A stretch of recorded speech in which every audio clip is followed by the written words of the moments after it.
बंदी छोड़ सतगुरु रामपाल जी परमेश्वर जी की जय हो।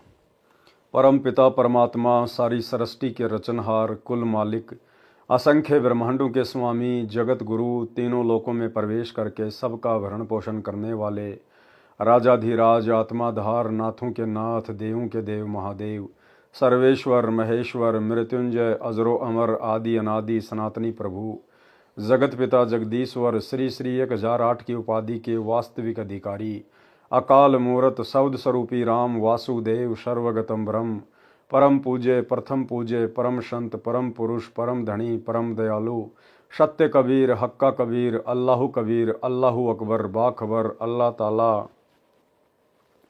जगत के तारणहार जगत के मुक्तिदाता जगत के जगन्नाथ हारे के सहारे हिंदुओं के राम मुसलमानों के अल्लाह सिखों के वाहिगुरु ईसाइयों के मसीह दया के सागर दया निधि करुणा के सागर करुणा निधि स्वयंभू परिभू संकट मोचन कष्ट हरण मंगल करण दुख भंजन अविगत कबीर निर्विकार निर्विषम परमात्मा अलय अलेख सतगुरु आदि अनादि सतगुरु असली मर्यादा पुरुषोत्तम असली राम असली कृष्ण असली घनश्याम असली मुरारी राजाओं के राजा महाराजाओं के महाराजा शहंशाहों के शहंशाह सम्राटों के सम्राट भगवानों के भगवान अल्लाहों के अल्लाह प्रभुओं के प्रभु मसीहाओं के मसीह सच्चे वाहिगुरु बाबाओं के बाबा पीरों के पीर सेठों के सेठ जगत सेठ सावड़सा सेठ सर्वगुण संपन्न अनंत कोटि कलाओं के स्वामी अनंत कोटि ब्रह्मांडों के नायक योगियों में महायोगी ध्यानियों में महाध्यानी सिद्धों में परम सिद्ध ज्ञानियों में तत्व ज्ञानी ब्रह्म ज्ञानी महाज्ञानी परम ज्ञानी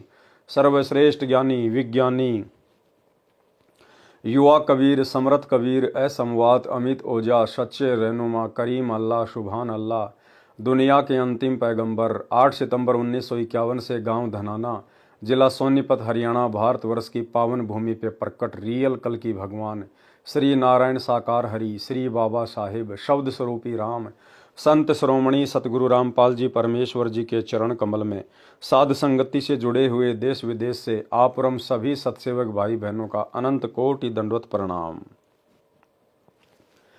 सत्साई भाई और बहनों, दया पूज्य गुरुदेव भगवान की सारी सृष्टि के रचनहार की सतगुरु रामपाल जी परमेश्वर जी की जिनके शुभ आशीर्वाद से विशेष आशीर्वाद से आपरम सभी सत्सेवक आत्माएं गुरुदेव के तत्व ज्ञान को आधार बनाकर अपनी आत्मा के कल्याणार्थ हेतु साध संगति से जुड़कर निरंतर भक्ति मार्ग पर आगे की ओर बढ़ रहे हैं। भाई और बहनों, पूज्य गुरुदेव जी की बहुत बड़ी मेहर बरस रही है जो हम आत्माओं को अध्यात्म से संबंधित नई नई जानकारियां उन्हीं के कर कमल से लिखित पवित्र पुस्तक मुक्ति बोध से प्राप्त हो रही हैं और जिसको पढ़कर सुनकर आप और हमारा विश्वास आसमान को छू रहा है और यही विश्वास एक दिन आप और हमें सतलोक के दर्शन करवाएगा, क्योंकि परमात्मा कहते हैं कहे कबीर सुनो भाई साधो मैं तो हूँ विश्वास में।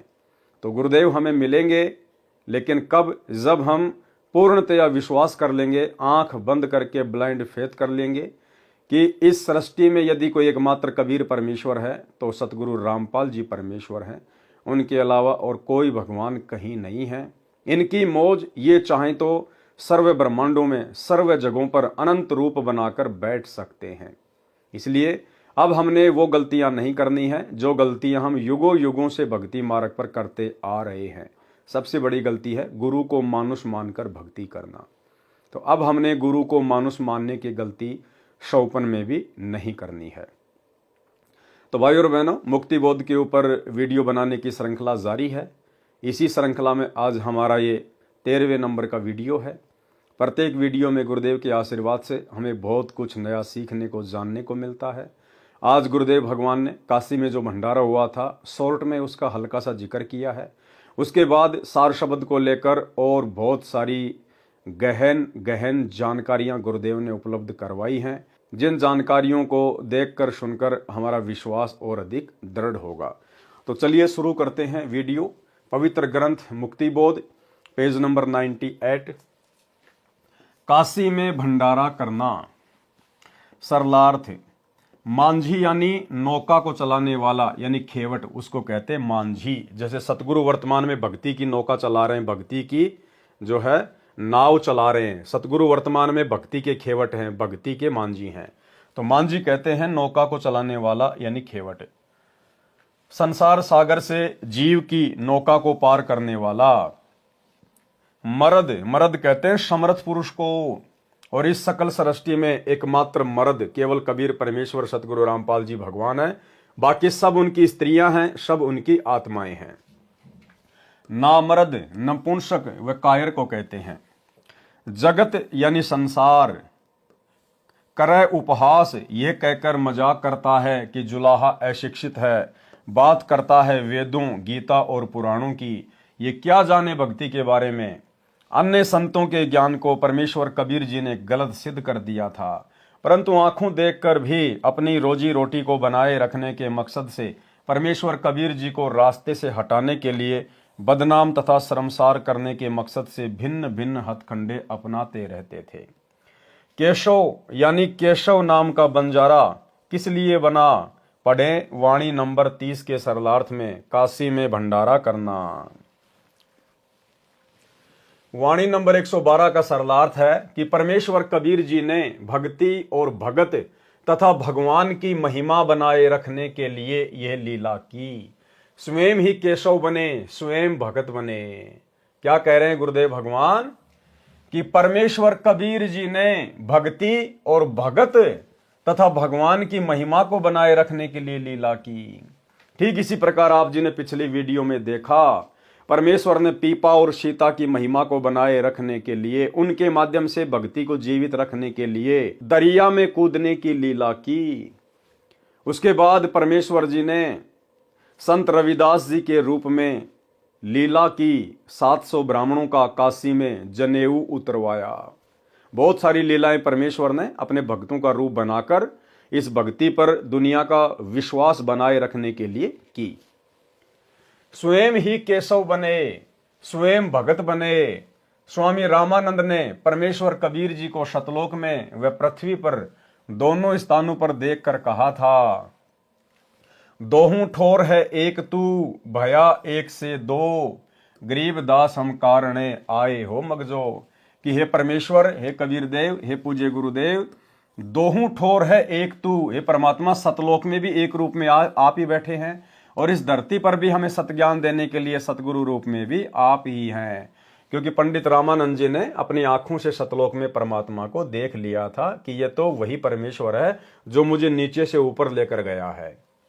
दोहूं ठोर है एक तू, भया एक से दो, और गरीब दास हम कारणे आए हो मगजो। कि हे परमेश्वर, आप हम जीव आत्माओं के लिए, हमें मुक्ति का ज्ञान कराने के लिए, सतलोक का ज्ञान करवाने के लिए आप स्वयं सतलोक से चलकर आए हो। तुम साहिब, तुम संत हो, तुम सतगुरु, तुम हंस, गरीब दास तेरे रूप बिन और न दूजा अंश।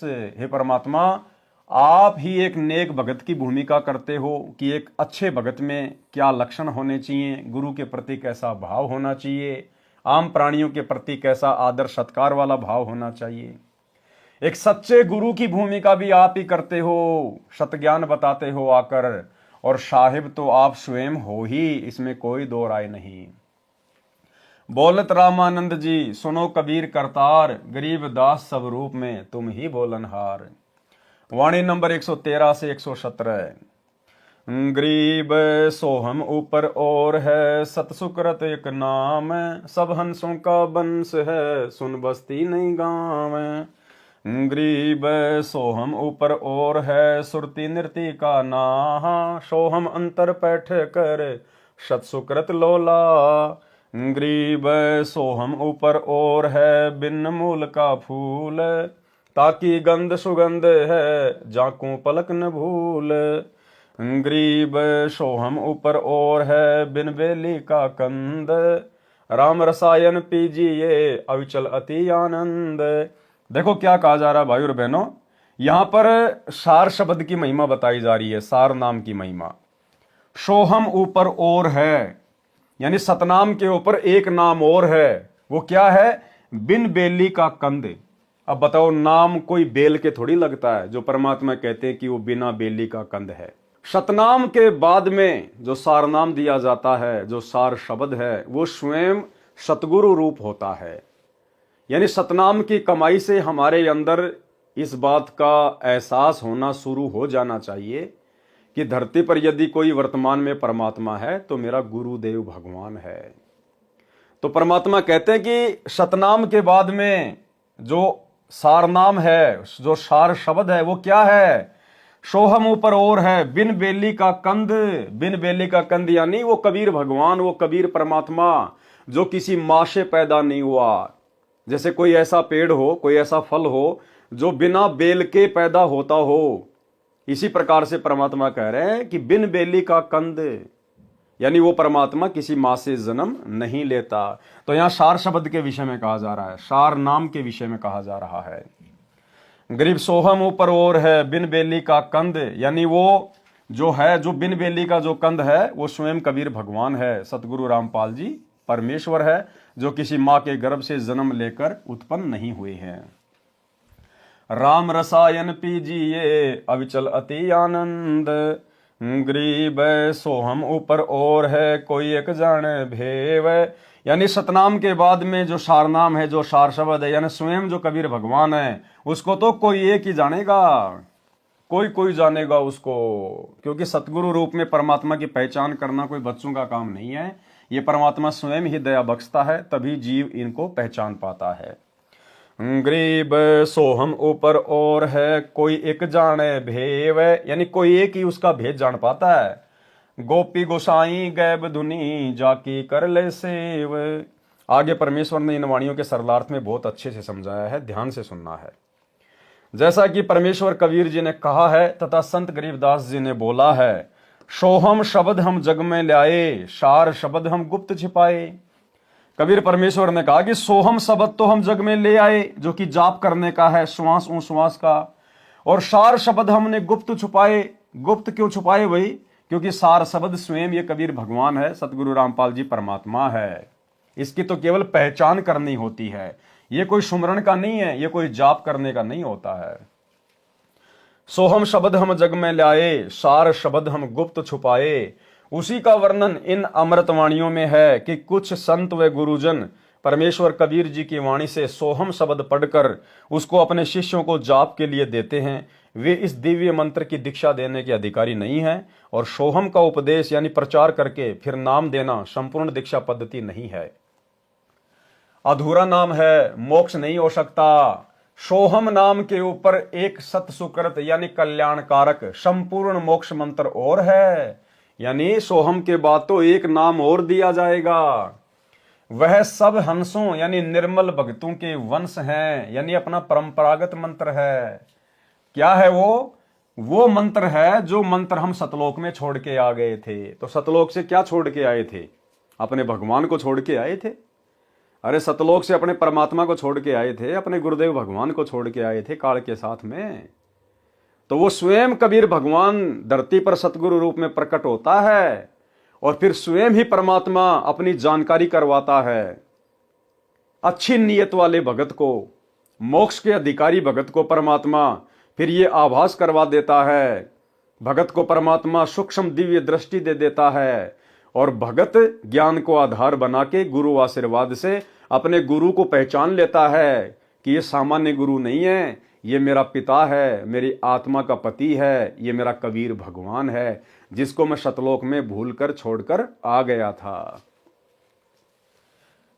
सोहम नाम के ऊपर एक सुकृत यानी कल्याणकारक संपूर्ण मोक्ष मंत्र और है, वह सब हंसों यानी निर्मल भक्तों के वंश अपना परंपरागत मंत्र है, जिसे भूल जाने के कारण मोक्ष प्राप्त नहीं कर सकते। यदि ये मंत्र प्राप्त नहीं होता है तो उसको नहीं बस्ती नहीं गांव यानी कोई ठिकाना नहीं मिलता। अगर गुरु की परमात्मा के रूप में पहचान नहीं करी भगत ने, तो भाई वो ना घर का ना घाट का धोबी का कुत्ता बन के रह जाएगा। सतगुरु से उपदेश लेने के बाद भी चाहे कोई सा भी मंत्र क्यों ना मिल गया हो, वे घर के रहते न घाट के, यानी मोक्ष प्राप्त नहीं होता। किनको? जो अपने गुरु को ही परमात्मा नहीं मानते हैं उनको।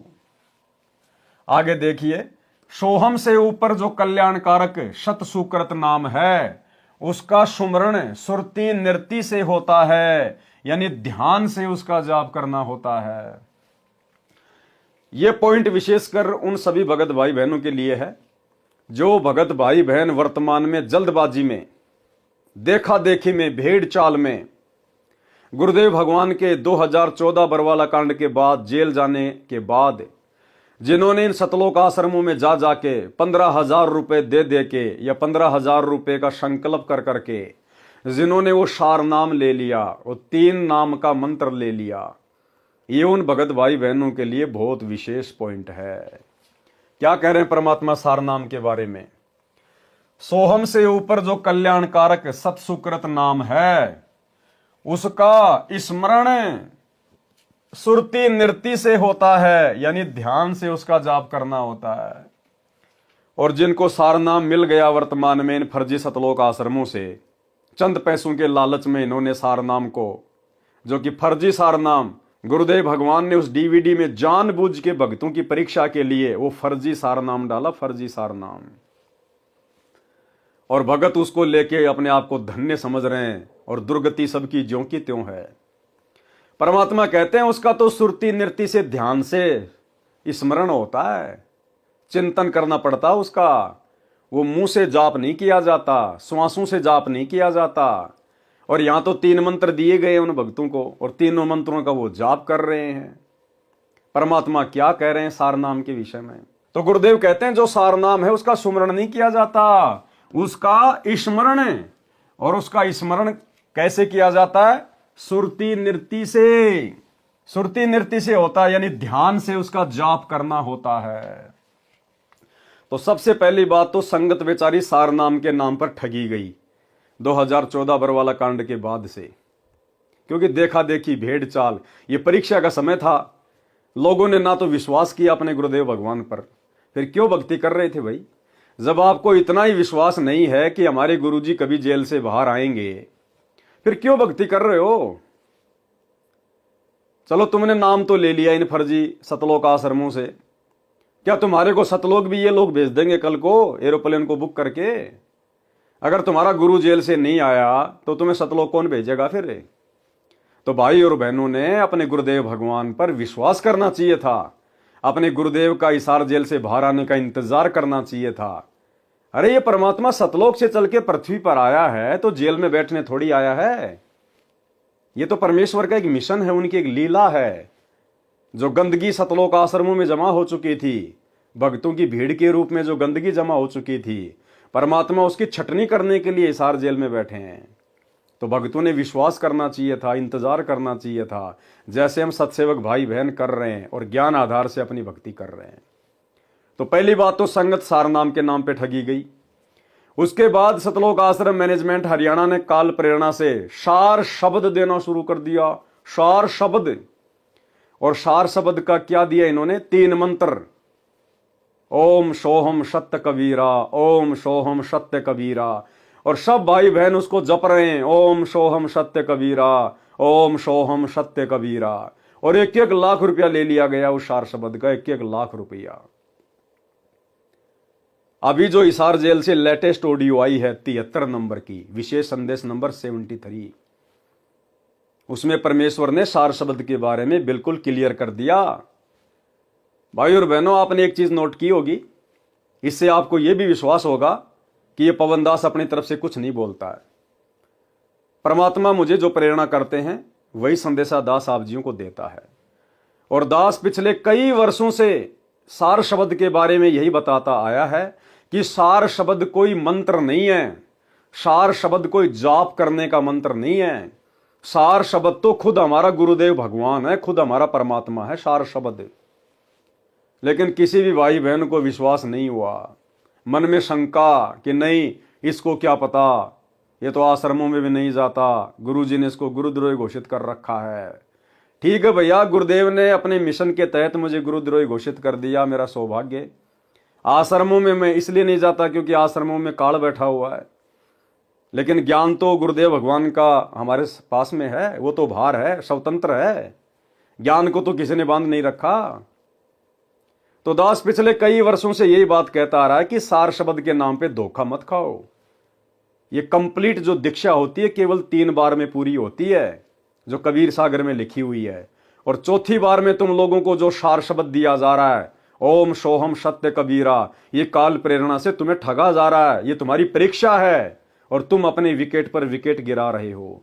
ये कोई जाप करने का मंत्र नहीं होता। परमात्मा ने तो उस डीवीडी में जानबूझ के भक्तों की परीक्षा के लिए बोल बोल के वो मंत्र डाल दिए। अरे सार शब्द भी अगर भगत देंगे तो भगवान सतलोक से चलकर क्यों आया, किस लिए आया? फिर गुरु जी की जरूरत क्या पड़ गई भक्तों को? तो भाई और बहनों, अब 73 नंबर की विशेष संदेश वाली ऑडियो में गुरुदेव भगवान ने सार शब्द को लेकर बिल्कुल क्लियर कर दिया। इस नीच पवनदास का परमात्मा ने खुले शब्दों में समर्थन कर दिया। और गुरुदेव कह रहे हैं कि सार शब्द कोई जाप करने का मंत्र नहीं है, सार शब्द कोई मंत्र नहीं है। सुनिए ध्यान से, परमेश्वर प्रथम मंत्र सतनाम, सारनाम और सार शब्द के बारे में क्या कह रहे हैं।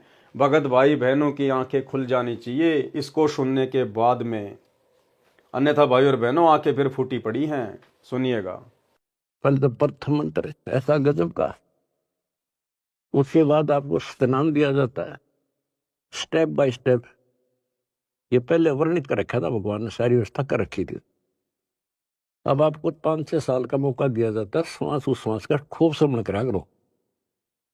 हम सार नाम जब देते हैं ताकि तुम दृढ़ हो जाओ और ये फिर बर्बाद ना कर लो। मोक्ष होगा सतनाम से, यानी मोक्ष का मतलब है कि यहां से पीछा छुटेगा सतनाम से। और सार नाम तो भगवान का है, एक बेट मजा बैठाओगा तुमने वहां पर यहां से आपका झंझट मिट्टा जब बात ऊपर चल लेंगे तो सांस का सुमन करा करो खूब डट के, और सार नाम मिलने पास फिर उसकी रगड़ ला दे। तो 3 मंत्र के बारे में गुरुदेव ने बता दिया कि सबसे पहले आपको प्रथम मंत्र दिया जाता है, उसके बाद आपको सतनाम दिया जाता है, और सतनाम के बाद आपको 4-5 साल का समय दिया जाता है कि जम के इसका सुमरण करो, मर्यादा में रह के। उसके बाद फिर आपको सारनाम दिया जाएगा, और सारनाम तो उस समय दिया जाएगा जब आपके सारे झंझट समाप्त हो जाएंगे। सारे झंझट का मतलब है काम, क्रोध, लोभ, मोह, अहंकार, राग, द्वेष, ईर्ष्या, छल, कपट।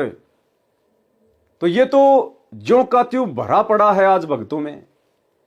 जिन जिन भक्तों ने सतलोक आश्रमों से सार नाम ले लिया है, सबसे ज्यादा राग, द्वेष, ईर्ष्या, काम, क्रोध, लोभ, मोह, अहंकार यदि किसी में है तो उन सार नाम और सार शब्द प्राप्त भक्तों के अंदर है। तो कहां से उनकी सुरती आगे बढ़ेगी, कहां पे वो भक्ति मार्ग पे दृढ़ हो पाएंगे? तो 3 बार की दीक्षा के बारे में गुरुदेव ने बता दिया। अब आगे गुरुदेव जिक्र कर रहे हैं सार शब्द का।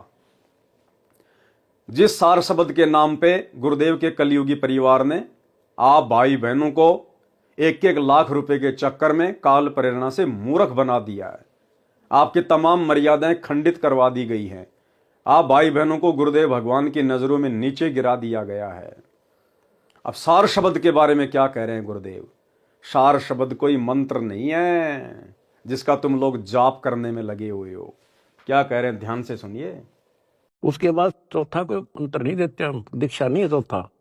उसके बाद चौथा कोई मंत्र नहीं देते हम, दीक्षा नहीं है चौथा। उसके बाद चौथा कोई मंत्र नहीं देते हम, दीक्षा नहीं है चौथा। चौथे जो सार शब्द है उसमें आपकी भक्ति को सैचुरेट किया जाता है, उसको और प्रगाढ़ किया जाता है, और वो सिमरण मिलने के बाद फिर जल्दी छूट जाओगे। उससे पहले सतनाम बहुत जरूरी है। सतनाम का सिमरण जब पूरा ना हुआ तो ये काम नहीं करेगा। और कोई हमने शौक थोड़ा है आपसे में सार शब्द ना देंगे, सार नाम ना दे, आपके लिए तो खड़े हो रहे हैं, पर समय पर देता डॉक्टर, समय से पहले फोड़ेगा, चीरा ना करे। तो मरीज कुछ भी कहता रहे, उस डॉक्टर ने अपने हिसाब से चलना होता है। तो भाई और बहनों, आपने सुन लिया सार शब्द के विषय में कि सार शब्द कोई मंत्र नहीं है, सार शब्द कोई दीक्षा नहीं है, कोई जाप करने का मंत्र नहीं है सार शब्द। और आप लोग सारा दिन ओम सोहम सत्य कबीरा, ओम सोहम सत्य कबीरा, 1-1 लाख रुपए देके ठगे गए आप लोग। क्या कह रहे हैं गुरुदेव भगवान? यही हम चीख रहे हैं, हम चिल्ला रहे हैं पिछले 7-8 वर्षों से कि मूर्ख मत बनो, ये परीक्षा का समय है, गुरु देख रहा है। वो बालक नहीं है, बेबस नहीं है, लाचार नहीं है जो सरकार ने पकड़ के जेल में बैठा दिया और बाहर नहीं निकल पा रहा। वो अपनी मर्जी का मालिक है, वो छटनी करने के लिए बैठा हुआ है, और तुम इंतजार करो अपने गुरु का। लेकिन सत्सेवक भाई बहनों को छोड़कर किसी ने इंतजार नहीं किया, और ठोकरों पे ठोकर खा गए, ठोकरों पे ठोकर। तो जप लो, क्या मिलेगा उसको जपने से? कुछ नहीं मिलेगा, टट्टू भी नहीं मिलेगा, टट्टू भी। तो आगे क्या कह रहे हैं गुरुदेव भगवान? सोहम से ऊपर जो कल्याणकारक सत सुकृत नाम है, उसका स्मरण सुरति नृति से होता है। अब स्मरण हमें गुरुदेव भगवान का करना है, परमात्मा के जो गुण हैं उनका करना है। गुरुदेव भगवान ने जो हमारे विषय विकारों को मिटाया है, उसके प्रति हमने गुरु की महिमा करनी है, हमने गुरुदेव भगवान की महिमा करनी है, चिंतन करना है कि परमात्मा कैसे दया करी आपने। पल पल भगत अपने गुरु को याद रखे, उसके गुणों को याद रखे, अपने गुरु के द्वारा किए गए उपकार को याद रखे, गुरु का बारंबार जो है धन्यवाद करे। उसको कहते हैं सुरति नृति से सुमरण करना। वो है सार शब्द, यानी सार शब्द यानी संपूर्ण रहस्य, फुल पावर शब्द। हम हैं शब्द, शब्द हम माही, हमसे भिन्न और कछु नहीं। ये है वो सार शब्द। शब्द यानी शक्ति, परमात्मा कुछ भी कर सकता है, इनसे ऊपर कोई नहीं। तो सार शब्द का मतलब होता है अपने गुरुदेव भगवान के गुणों का चिंतन करना, उनके द्वारा किए गए जो उपकार हैं उनको याद करना, गुरु का धन्यवाद करना, पल पल अपने गुरु जी को याद रखना, उनके अलावा अपने दिमाग को कहीं भी नहीं भटकने देना। उसको कहते हैं सार शब्द का स्मरण करना, सुरति नृति से, ध्यान से। और तुम क्या जाप कर रहे हो, परमात्मा क्या बता रहे हैं? और 73 नंबर की इस ऑडियो में आपने सुन लिया, गुरुदेव ने बिल्कुल क्लियर कर दिया कि सार शब्द कोई मंत्र नहीं है, कोई दीक्षा नहीं दी जाती। और आप लोग क्या कर रहे हो?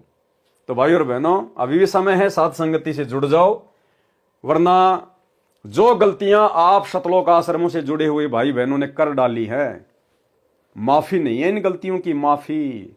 आपने अपने गुरु भगवान पर अविश्वास प्रकट कर दिया, आपने उनका इंतजार नहीं किया। ये गलती क्षमा योग्य नहीं है। मौका है, गुरुदेव से नाग रगड़ के समय याचना करके साथ संगति के वीडियो देखना शुरू कर दो। सोहम से ऊपर जो कल्याणकारक सत सुकृत नाम है, उसका स्मरण सुरति नृति से होता है, यानी ध्यान से उसका जाप करना होता है।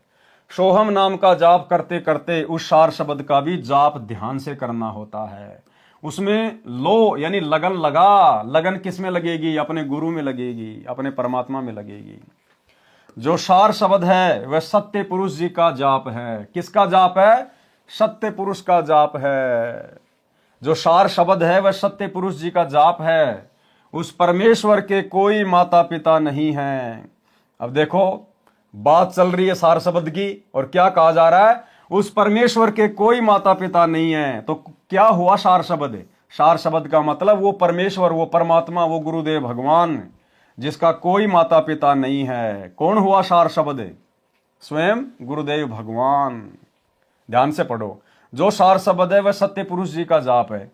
उस परमेश्वर के कोई माता पिता नहीं है, यानी उनकी उत्पत्ति नहीं हुई। बिन बेली, बिना बेल के लगा फूल है। क्या कह रहे हैं? बिन बेली, बिना बेल के लगा फूल है। बिना बेल के लगा फूल क्या हुआ? जिसके कोई माता पिता नहीं है, जिसको किसी ने पैदा नहीं किया हो, उसको कहते हैं बिन बेली, बिना बेल के लगा हुआ फूल। ये किसके विषय में बात हो रही है? सार शब्द के विषय में। क्योंकि आपने जस्ट पहले क्या पढ़ा? देखो, मालिक ने यहां लिखा हुआ है ना, गरीब सोहम ऊपर और है, बिन बेली का कंद। ये किसके बारे में हो रही है बात? सोहम ऊपर और है, यानी सतनाम के बाद में जो सार शब्द दिया जाएगा वो है बिन बेली का कंद। तो कौन है वो बिन बेली का कंद? कोई मंत्र नहीं है, स्वयं गुरुदेव भगवान है।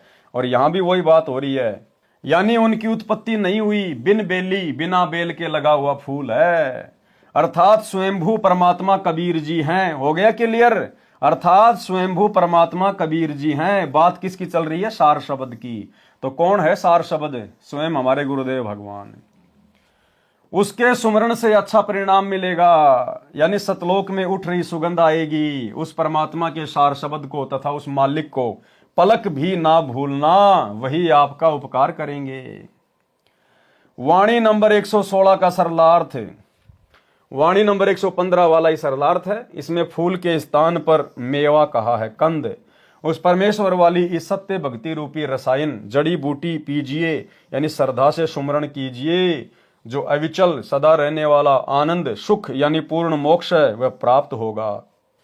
जो सार शब्द सोहम से ऊपर है, आगे क्या कह रहे हैं परमात्मा?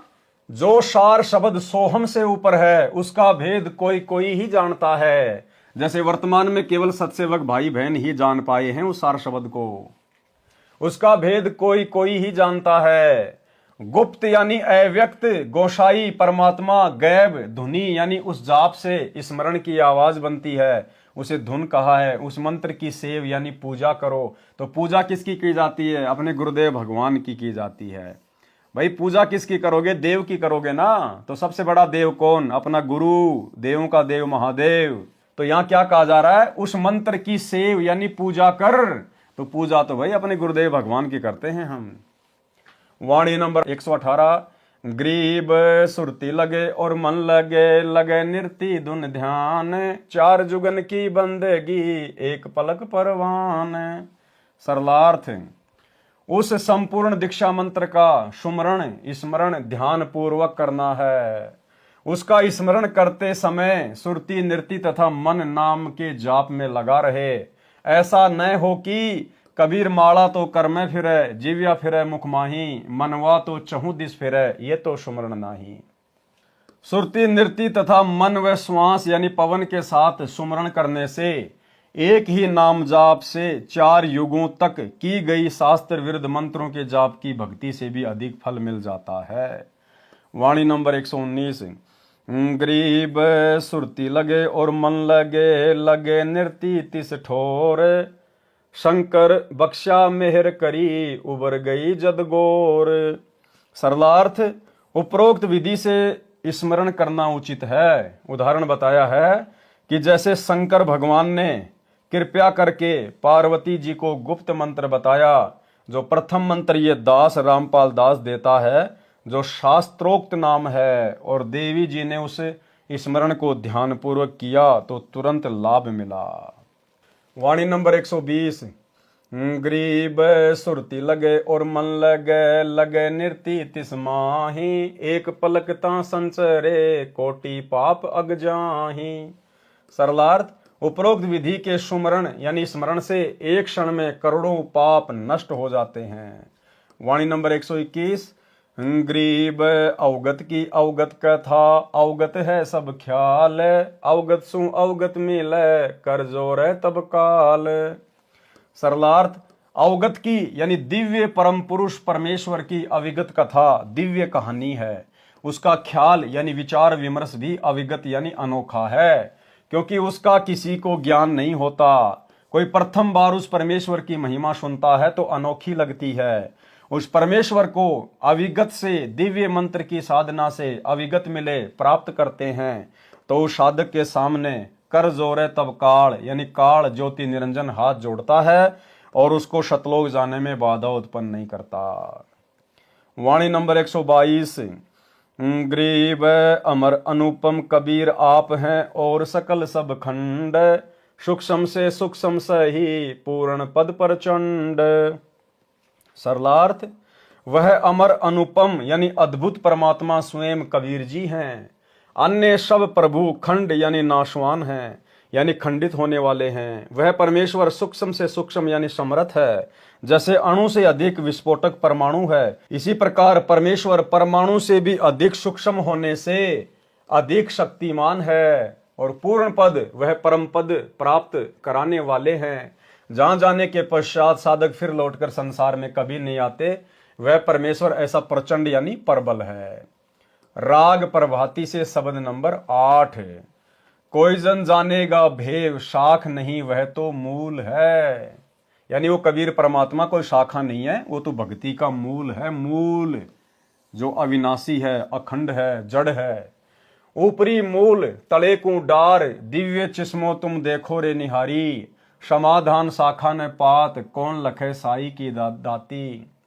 राता पीरा है आकाश, दमकू खोजो महतत बास, महतत में एक मूर्ति ऐन, मुरली मधुर बजावे बैन, अक्षय वृष अस्तान हमार, खेलो हंसा अधिक आधार। यानी सतलोक की बातें कर रहे हैं परमात्मा, वहां कितने सुख हैं।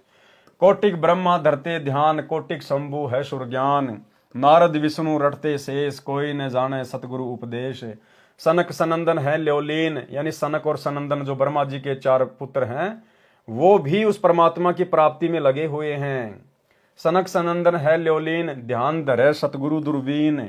जनक विदेही और सुखदेव, गोरख दत्त करत हैं सेव। कोटि कला त्रिवेणी तीर, दास गरीब भजी अवगत कबीर। वाणी नंबर 123। गरीब अदम उदाहरण भक्ति है, अदम उदाहरण नाम। अदम उदाहरक संत हैं, जिनकी मैं बलि जाऊं। सरलार्थ, संत गरीबदास जी ने बताया है कि जो शास्त्र अनुकूल भक्ति है उससे अधम यानी नीच अपराधी व्यक्ति का भी उद्धार हो जाता है। अधम उद्धारक भक्ति है सतगुरु रामपाल जी परमेश्वर जी की। इसलिए वह शास्त्र अनुकूल सतनाम वास्तविक नाम की साधना अधम उदाहरण नीचों का भी उद्धार करने वाली है।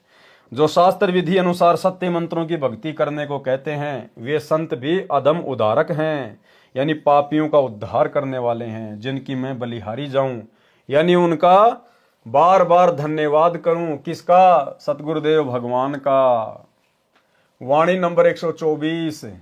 गरीब गजगणिका और भिलैनी, सबरी प्रेम सहेत। केते पतित उधारिया, सतगुरु गावे नेत। सरलार्थ, पूर्व जन्म तथा वर्तमान जन्म में की गई भक्ति की शक्ति से परमात्मा ने अनेकों की सहायता की। जैसे गज यानी हाथी और मगरमच्छ के युद्ध में हाथी को बचाया, एक वैश्या यानी गणिका को ज्ञान समझाकर शरण में लेकर उसका उद्धार किया, सबरी यानी भिलनी का उद्धार भी पूर्व जन्म के संस्कार से हुआ। अब भाई और बहनों बताओ, भिलनी का जो कि त्रेता युग में थी, अब भिलनी की कथा तो श्री रामचंद्र जी के साथ में जुड़ी हुई है। यहां परमेश्वर ने अपने ग्रंथ में जिक्र किया है कि परमात्मा के साथ में जुड़ी हुई है। इसका मतलब त्रेता युग में श्री रामचंद्र जी के रूप में जिसने भिलनी के जूठे बेर खाए थे वो दशरथ पुत्र श्री रामचंद्र जी नहीं थे, वो तो राजा थे भाई। उनमें तो अहंकार होता है, मान बढ़ाई होती है, वो किसी की जूठन खाने वालों में से नहीं थे। वो रामचंद्र जी का रूप बनाकर उस समय अपनी भगत के लिए, अपनी आत्मा के लिए यही कबीर परमात्मा सतगुरु रामपाल जी भगवान गए थे। सबरी यानी भिलनी का उद्धार भी पूर्व जन्म के संस्कार से हुआ। ऐसे ऐसे कितने पतित यानी पापियों का उद्धार किया। सतगुरु जी बताते हैं कि नेति यानी न इति, कोई अंत नहीं, इतने पापियों को पार किया। तो जो भक्ति करेगा वह किसी न किसी जन्म में पार हो जाएगा। अब देखो, सारे खेल भाई और बहनों ये परमात्मा ही खेलता है। आज से पहले हम जितने भी देवी देवताओं की, ब्रह्मा विष्णु महेश की, राम और श्री कृष्ण जी की जो कथाएं सुन रहे हैं, उन्होंने उसका उद्धार कर दिया, उसका उद्धार कर दिया। ये केवल मार पीट सकते हैं, ये केवल संहार कर सकते हैं, ये अपने कर्म खराब करके यहां से जा सकते हैं। ये किसी का उद्धार नहीं कर सकते, क्योंकि इनका खुद का उद्धार नहीं है। इनके खुद के पास में अदम उद्धारक भक्ति नहीं है। ये दूसरों का उद्धार कहां से कर देंगे? तो इनके रूप में जितनी भी अद्भुत लीलाएं की, अपनी आत्माओं को पार करने की, भक्ति पर लगाने की, स्वयं कबीर परमेश्वर जी ने ही की। एक शब्द है गुरुदेव भगवान का, संतों की महिमा अपरंपार, पूर्ण ब्रह्म मिले करतार। इस शब्द में उन सभी महान महान आत्माओं का जिक्र है, बड़े बड़े परम भक्तों का जिक्र है। इससे हमें भली भांति समझ में आ जाएगा कि भले कोई श्री कृष्ण जी की भक्ति करता था, भले कोई श्री रामचंद्र जी की भक्ति करता था, भले कोई ब्रह्मा विष्णु महेश को पूजता था, आज जिन जिन भक्तों के, भगतमतियों के नाम हैं, उन सबको उनके इष्ट रूप में जिसको भी वो अपना पूज्य देव मानते थे, राम कृष्ण ब्रह्मा विष्णु महेश, उन देवी देवताओं के रूप में इसी कबीर परमेश्वर सतगुरु रामपाल जी भगवान ने ही जाकर उनकी मदद की, उनकी महिमा बनाई और उनको भक्ति के योग्य बनाया, मोक्ष के योग्य बनाया। इस शब्द से हमें सब समझ में आएगा। संतों की महिमा अपरंपार, पूर्ण ब्रह्म मिले करतार। संतों की महिमा अपरंपार, पूर्ण ब्रह्म मिले करतार। संतों की महिमा अपरंपार, पूर्ण ब्रह्म मिले करतार। यानी जिन भी आत्माओं को भक्ति के लिए जो मिला है वो पूर्ण ब्रह्म करतार मिला है। कबीर भगवान सतगुरु रामपाल जी ही उन आत्माओं को मिले हैं। आज मारे आए संत सुजान, तन मन धन वारूंगी प्राण, आज मारे आए संत सुजान, तन मन धन वारूंगी प्राण। आज हमारे आए संत सुजान, आज स्वयं वो कबीर परमात्मा संत रूप धारण करके, सतगुरु रूप धारण करके पृथ्वी पर आ चुके हैं, हमारे घर में प्रकट हो चुके हैं, क्योंकि हमने घर में उनका दरबार लगा दिया। अब मैं उनके ऊपर अपना तन मन धन सब कुछ वार दूंगा, न्योछावर कर दूंगी। चरण कमल रज डारो शीस, मानो आप मिले जगदीश। चरण कमल रज डारो शीस, मानो आप मिले जगदीश। कि मैं उनके चरणों की रज, उनके चरणों की धूल अपने शीश पर डालूंगा। मेरे लिए तो परमात्मा ही आ गए, मानो आप मिले जगदीश। स्वयं कबीर भगवान ही उतर कर धरती पर सतगुरु रूप में आ गए। संतों की महिमा कही न जाए, 68 तीर्थ चरणों पाए। संतों की महिमा कही न जाए, 68 तीर्थ चरणों पाए। कि ऐसे महान संतों की हम क्या महिमा करें, कैसे उनका गुणगान करें। 68 तीर्थों का फल घर बैठे बैठे उनके चरणों में प्राप्त हो गया, उनकी भक्ति में प्राप्त हो गया। संतों की महिमा अपरम पार, पूर्ण ब्रह्म मिले करतार। संतों की महिमा अगम अगाध, संतों की महिमा बहुत आगे की है, समुद्र जैसी अथाह है, गहरी है, कोई उनका वारन पार नहीं है। संतों की महिमा अगम अगाध, नारद से उधरे प्रहलाद। नारद से उधरे प्रहलाद, यानी त्रेता युग में भगत प्रहलाद के पास भी उसको भक्ति पर लगाने के लिए नारद के रूप में यही कबीर परमात्मा गए, यही सतगुरु रामपाल जी भगवान। क्योंकि भक्ति के लिए तो जो भी कुछ कर सकता है यही परमात्मा कर सकता है। तो भगत प्रहलाद जी के पास में नारद का रूप बनाकर कौन गए? कबीर परमात्मा सतगुरु रामपाल जी भगवान। और महिमा बन गई श्री विष्णु जी की, नारद जी की। कोई बात नहीं, आज हमें सच्चाई का पता चल जाएगा। आज उन सब की महिमा फीकी पड़ जाएगी और एकमात्र पूरे विश्व में, पूरे ब्रह्मांड में, तीनों लोकों में गुरुदेव भगवान की महिमा चलेगी। धुरु भेटे नारद निर्बान, अमरपुरी पर रचे विमान। धुरु को भी यही कबीर परमात्मा सतगुरु रामपाल जी भगवान मिले थे। जब धुरु तपस्या करने के लिए जंगल में जा रहा था तो नारद का रूप बनाकर यही कबीर परमेश्वर सतगुरु रामपाल जी भगवान मिले और धुरु को अपना शिष्य बनाया। और उसके बाद अमरपुरी पर रचे विमान, धुरु के लिए परमात्मा ने अलग से नगरी की रचना कर दी, धुरुपुरी की। संतों की महिमा अपरम पार, पूर्ण ब्रह्म मिले करतार। कि हमारा सौभाग्य जो संत रूप में हमें पूर्ण ब्रह्म करतार मिल गया, सारी सृष्टि का मालिक कबीर भगवान मिल गया। संतों की महिमा अगम अगाध, बूढ़ंत राखे गज गिरहा। यानी जो मगरमच्छ और हाथी की जब लड़ाई हो रही थी आपस में, उनका जब शक्ति वो प्रदर्शन हो रहा था, तो डूबते हुए हाथी को किसने बचाया? उसकी ररंकार धुन से। उसने डूबते हुए ररंकार भाव से तड़प के साथ में राम भी नहीं बोल पाया था, इस कसक के साथ उसने भगवान को याद किया, जिसको भी वो मानता था, जानता था, पूजता था आत्मा से। और यही परमात्मा, क्योंकि आत्मा तो हम सब इसी की है, चाहे वो जानवर हो, चाहे पक्षी हो, चाहे इंसान हो, चाहे देवता हो, आत्मा हम इसी कबीर भगवान सतगुरु रामपाल जी की है। तो परमात्मा कहते हैं पानी में डूबते हुए गज यानी हाथी की जीवन रक्षा भी इसी परमेश्वर ने की थी।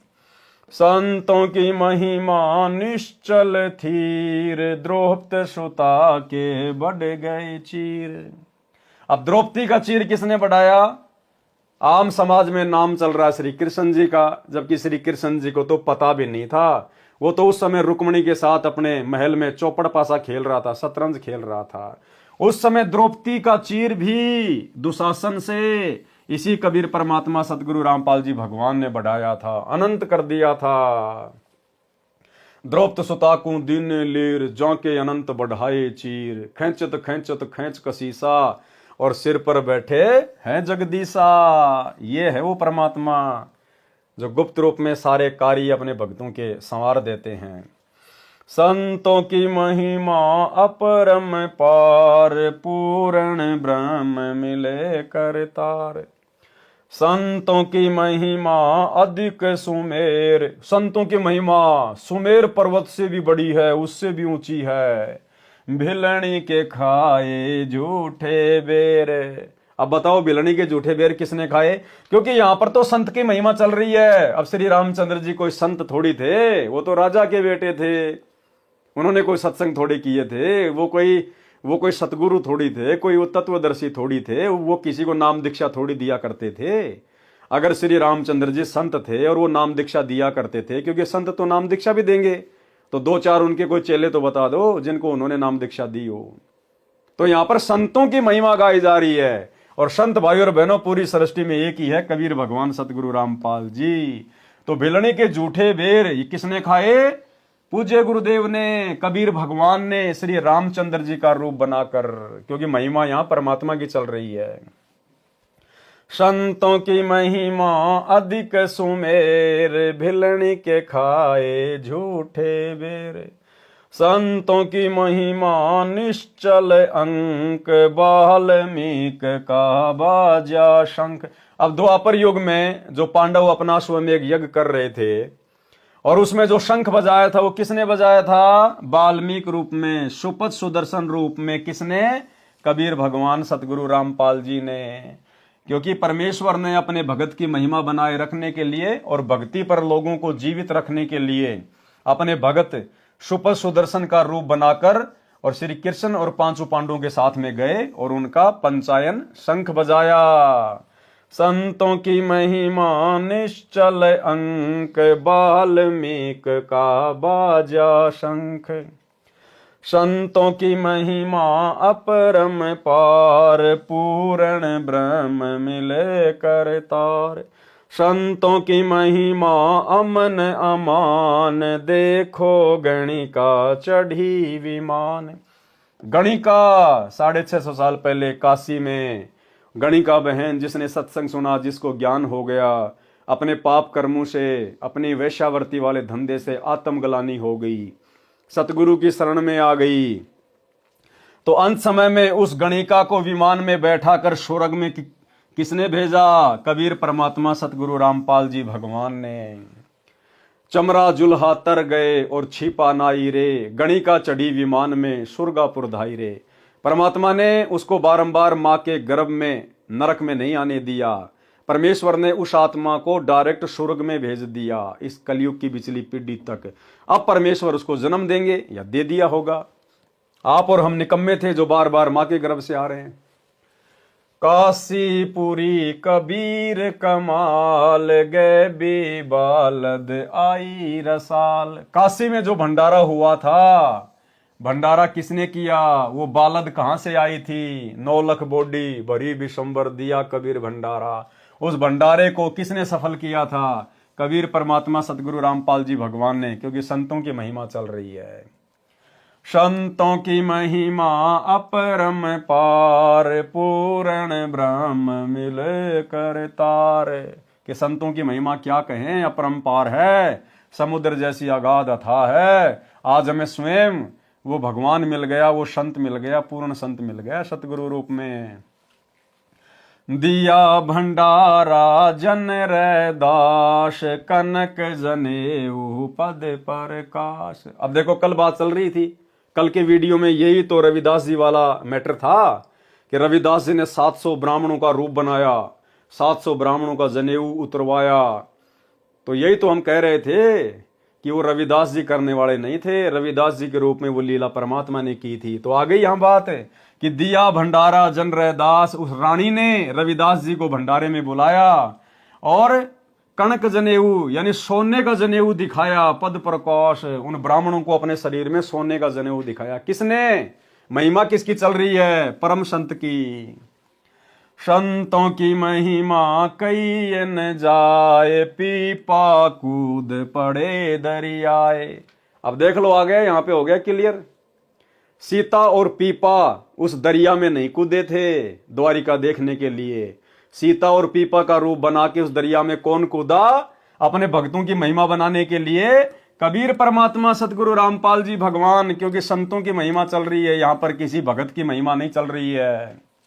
संतों की महिमा कई न जाए, पीपा कूद पड़े दरियाए। तो दरिया में कूदने वाला पीपा और सीता नहीं थे, इसी भगवान ने पीपा और सीता का रूप बनाया। दास गरीब संतन को सेव, 84 मिट गई सुख देव। कि भाई अगर अपने 84 लाख योनियों का कष्ट मिटाना चाहते हो तो गरीबदास जी कहते हैं किसी पूर्ण संत की तलाश कर लो और उसकी सेवा करो। और भाई ये पूर्ण संत ये किसी के सर्च करने से नहीं मिलता, ये तलाशने से नहीं मिलता। जिसके ऊपर इसकी दया होती है, मेहर होती है, ये उसको स्वयं तलाश लेता है और अपनी शरण में ले लेता है। संतों की महिमा अपरम पार, पूर्ण ब्रह्म मिले करतार। अब आगे बढ़ते हैं अपने उसी मैटर पे। वाणी नंबर 125। गरीब राम रसायन पीजिए, यो ओसर यो दावे, फिर पीछे पछतावेगा, चला चली हो जावे। सरलार्थ, हे भगत, राम रसायन यानी शुभ नाम रूपी औषधि का सेवन कर, जिससे तेरी आत्मा की कीमत बने। रसायन क्या होता है? पूर्व समय में एक साधु ने जड़ी बूटियों का शोध करके रसायन यानी केमिकल तैयार किया। उसको लोहे पर डालने से लोहा सोना बन जाता था। संत गरीबदास जी ने कहा है कि राम नाम वाली रसायन यानी जो मंत्र हमें गुरुदेव भगवान देते हैं वो राम रसायन है। संत गरीबदास जी ने कहा है कि राम नाम वाली रसायन को पी ले, यानी तेरी आत्मा को पापों के कारण लोहा हो चुकी है। तेरी आत्मा जो पापों के कारण लोहा हो चुकी है वह सोना यानी शुद्ध आत्मा बनकर भक्ति धन का संग्रह करके सतलोक चली जाएगी। ये मानव जन्म का अवसर मिला है, यह एक दाव लगा है। अन्यथा जब शरीर छूट जाएगा और कुल के व्यक्ति कहेंगे कि उठाओ चलो शमशान घाट ले चलो, कहते हैं कि फिर बाद में पश्चाताप करेगा, न परिवार साथ चलेगा न धन साथ चलेगा। इसलिए सच्चे नाम रूपी रसायन का सेवन कर, यानी सत्य साधना कर, सुमरण कर। वाणी नंबर 126। गरीब राम रसायन पीजिए, चोखा फूल चुआई, सुन सरोवर हंस मन पिया प्रेम अघाई। सरलार्थ, राम नाम वाली बूटी यानी औषधि जो आत्मा को बहुमूल्य बनाती है उसको पी यानी भक्ति कर। इतनी भक्ति कर कि चोखा फूल चुआई यानी भक्ति रूपी फूल को खिला, अर्थात अधिक से अधिक भक्ति करके महिमा बना। जिन साधकों ने राम नाम की रसायन अगाई यानी छिक छिक कर पिया है, यानी अधिक से अधिक भक्ति की है, सुन सरोवर में अर्थात ऊपर आकाश में बने सतलोक रूपी सरोवर में मन रूपी हंस आनंद से उसमें मोक्ष रूपी मोती सेवन करता है, सुखी रहता है, यानी आत्मा का मोक्ष हो जाएगा। वाणी नंबर 127। गरीब कहता दास गरीब है, बांदी जाम गुलाम, तुम हो तैसी कीजिए भक्ति हिरंबर नाम। सरलार्थ, संत गरीबदास जी ने कहा है कि मैं बांदी जाम गुलाम यानी अति अधीन व नम्र भाव से कह रहा हूं। जैसे गुलाम अपने मालिक से कहता है, ऐसे तुम मालिक के बच्चे हो, उसी भाव से तुमको कह रहा हूं कि भक्ति करो, अपना कल्याण कराओ। ये मानव जन्म बार बार नहीं मिलता, तुमसे जितनी भक्ति हो सके उतनी अवश्य करियो। भक्ति रूपी हिरंबर यानी सोना नाम सत्य मंत्र से ही बनता है, यानी मोक्ष प्राप्ति के सच्चे नामों की भक्ति करके अपना जीवन स्वर्ण की तरह चमकाओ, उसकी कीमत बनाओ, अपना कल्याण कराओ। स्वामी रामदेवानंद गुरु महाराज जी की असीम कृपा से सुमरण के अंक का सरलार्थ संपूर्ण हुआ। सत साहेब यानी यह गुरुदेव भगवान अपने गुरु को महत्व दे रहे हैं, क्योंकि ये जो भक्ति है ये गुरु को सबसे आगे रखकर ही सफल होगी। इसलिए पूज्य गुरुदेव आप और हमें शिक्षा दे रहे हैं, अन्यथा ये तो स्वयं गुरुओं के गुरु हैं, जगत गुरु हैं, इनका कोई गुरु नहीं है। ये स्वामी राम देवानंद जी तो केवल मुंह बोले गुरु हैं, दिखावे के गुरु। असली गुरु तो स्वयं जगत गुरु सतगुरु रामपाल जी भगवान हैं। आप और हमें शिक्षा दे रहे हैं कि जिस प्रकार मैं आपको सिखा रहा हूं एक भगत की भूमिका में कि गुरु को सबसे आगे रख कर चलना चाहिए, गुरु को राखिए शीश पर चलिए आज्ञा माही, कहे कबीर उस भगत को तीन लोक भय नाही। तो हमने भी अपने गुरुदेव को ही सर्वप्रथम आगे रख के चलना है। अथ विरह चेतावनी के अंक का सरलार्थ। सारांश, संत गरीबदास जी ने मानव शरीर प्राप्त प्राणियों को काल ब्रह्म के लोक की भूल भुलैया बताई है तथा मानव जन्म की सार्थकता किस कार्य में है यह भी बताया है। वाणी नंबर 12 में कहा है कि दृष्टि पड़े सो फना है, धर अंबर कैलाश, कर्तरमबाजी झूठ है, सुरति समोह श्वास। दृष्टि पड़े सो फना है, फना यानी नाशवान। जहां तक हमारी दृष्टि जाती है, जहां तक हम लोग कल्पना कर सकते हैं, ये 21 ब्रह्मांड, अक्षर पुरुष के साथ संग ब्रह्मांड, ब्रह्मा विष्णु महेश, 33 करोड़ देवी देवता, ये पृथ्वी आकाश सब फना है। एक दिन इनका नाश होगा, विनाश होगा, ये खंड होंगे। सुरति समोह श्वास, इसलिए अमर पद प्राप्त करने के लिए, अविनाशी शरीर प्राप्त करने के लिए अपना जो सुरति है वो परमात्मा के सुमरण में लगाओ, श्वास में लगाओ, सतनाम के जाप को डट के करो, ये कहना चाह रहे हैं परमात्मा। भावार्थ है कि जो कुछ आप देख रहे हो यानी खेत खलिहान, बाग बगीचे, पर्वत, झरने, वन, दरिया, गांव, शहर, जीव जंतु, राजा, मानव तथा चांद, सूर्य, तार, नक्षत्र, ग्रह आदि आदि सब फना यानी नाशवान है। शिव जी का घर कैलाश पर्वत पर है, वह कैलाश पर्वत भी नष्ट होगा। ये सब कृत्रिम यानी झूठा संसार सब झूठ है, एक सपने के समान है। इसलिए श्वास उश्वास से सुमरण नाम जाप करो, संसार को आसार मानो, परमात्मा की भक्ति करो, अपना कल्याण करवाओ। वाणी नंबर 21 में कहा है कि चार पदार्थ एक कर, सुरती नृति मन पवन, असल फकीर जोग यो गगन मंडल को गौन। भावार्थ, स्मरण यानी नाम जाप करते समय अपने मन को, सुरती नृति को तथा पवन श्वास को एक करें। वास्तव में फकीरी सन्यासी होना तथा योग अर्थात भक्ति यह है। जंगल में जाने की अपेक्षा गगन मंडल अर्थात आकाश खंड में ध्यान रखो, सतलोक जाने की आशा रखो। शास्त्र विरुद्ध साधना करने से कोई लाभ नहीं होता। वाणी नंबर 7 में बताया है कि गरीब काशी करोत लेत है, आन कटावे शीस, बन बन भटका खाते हैं, पावत ना जगदीश। भावार्थ, शास्त्र विरुद्ध साधक नकली स्वार्थी गुरुओं द्वारा भ्रमित होकर कोई जंगल में जाता है, कोई काशी शहर में करोत से सिर कटवाने में मुक्ति मानता है। इस प्रकार की व्यर्थ साधना जो शास्त्रोक्त नहीं है उसको करने से कोई लाभ नहीं होता। वाणी नंबर 3 में संत गरीबदास जी ने बताया है कि गरीब असन बसन सब तज गए गाम और गे है, माहे संसासूल है, दुर्लभ तजनाए। कि भैया सन्यासी बन गए, गांव नगर छोड़ गए, माता पिता छोड़ गए, घर छोड़ गए, लेकिन मन में शंका ज्यों की त्यों है। वो मन की शंकाओं को समाप्त किए बिना भक्ति कभी सफल नहीं होती।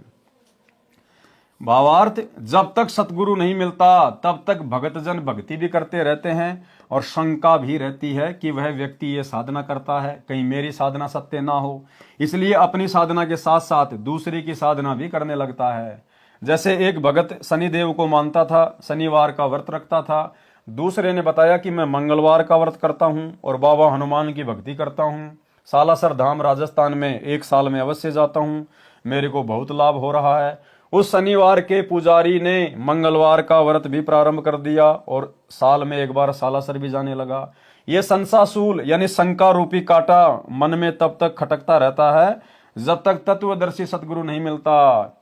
असन बसन यानी तज गए, घर बार राजपाट सब त्याग गए, जंगल में चले गए, परंतु अज्ञान के कारण शंका भी बनी है। इस शंका का समाधान दुर्लभ है।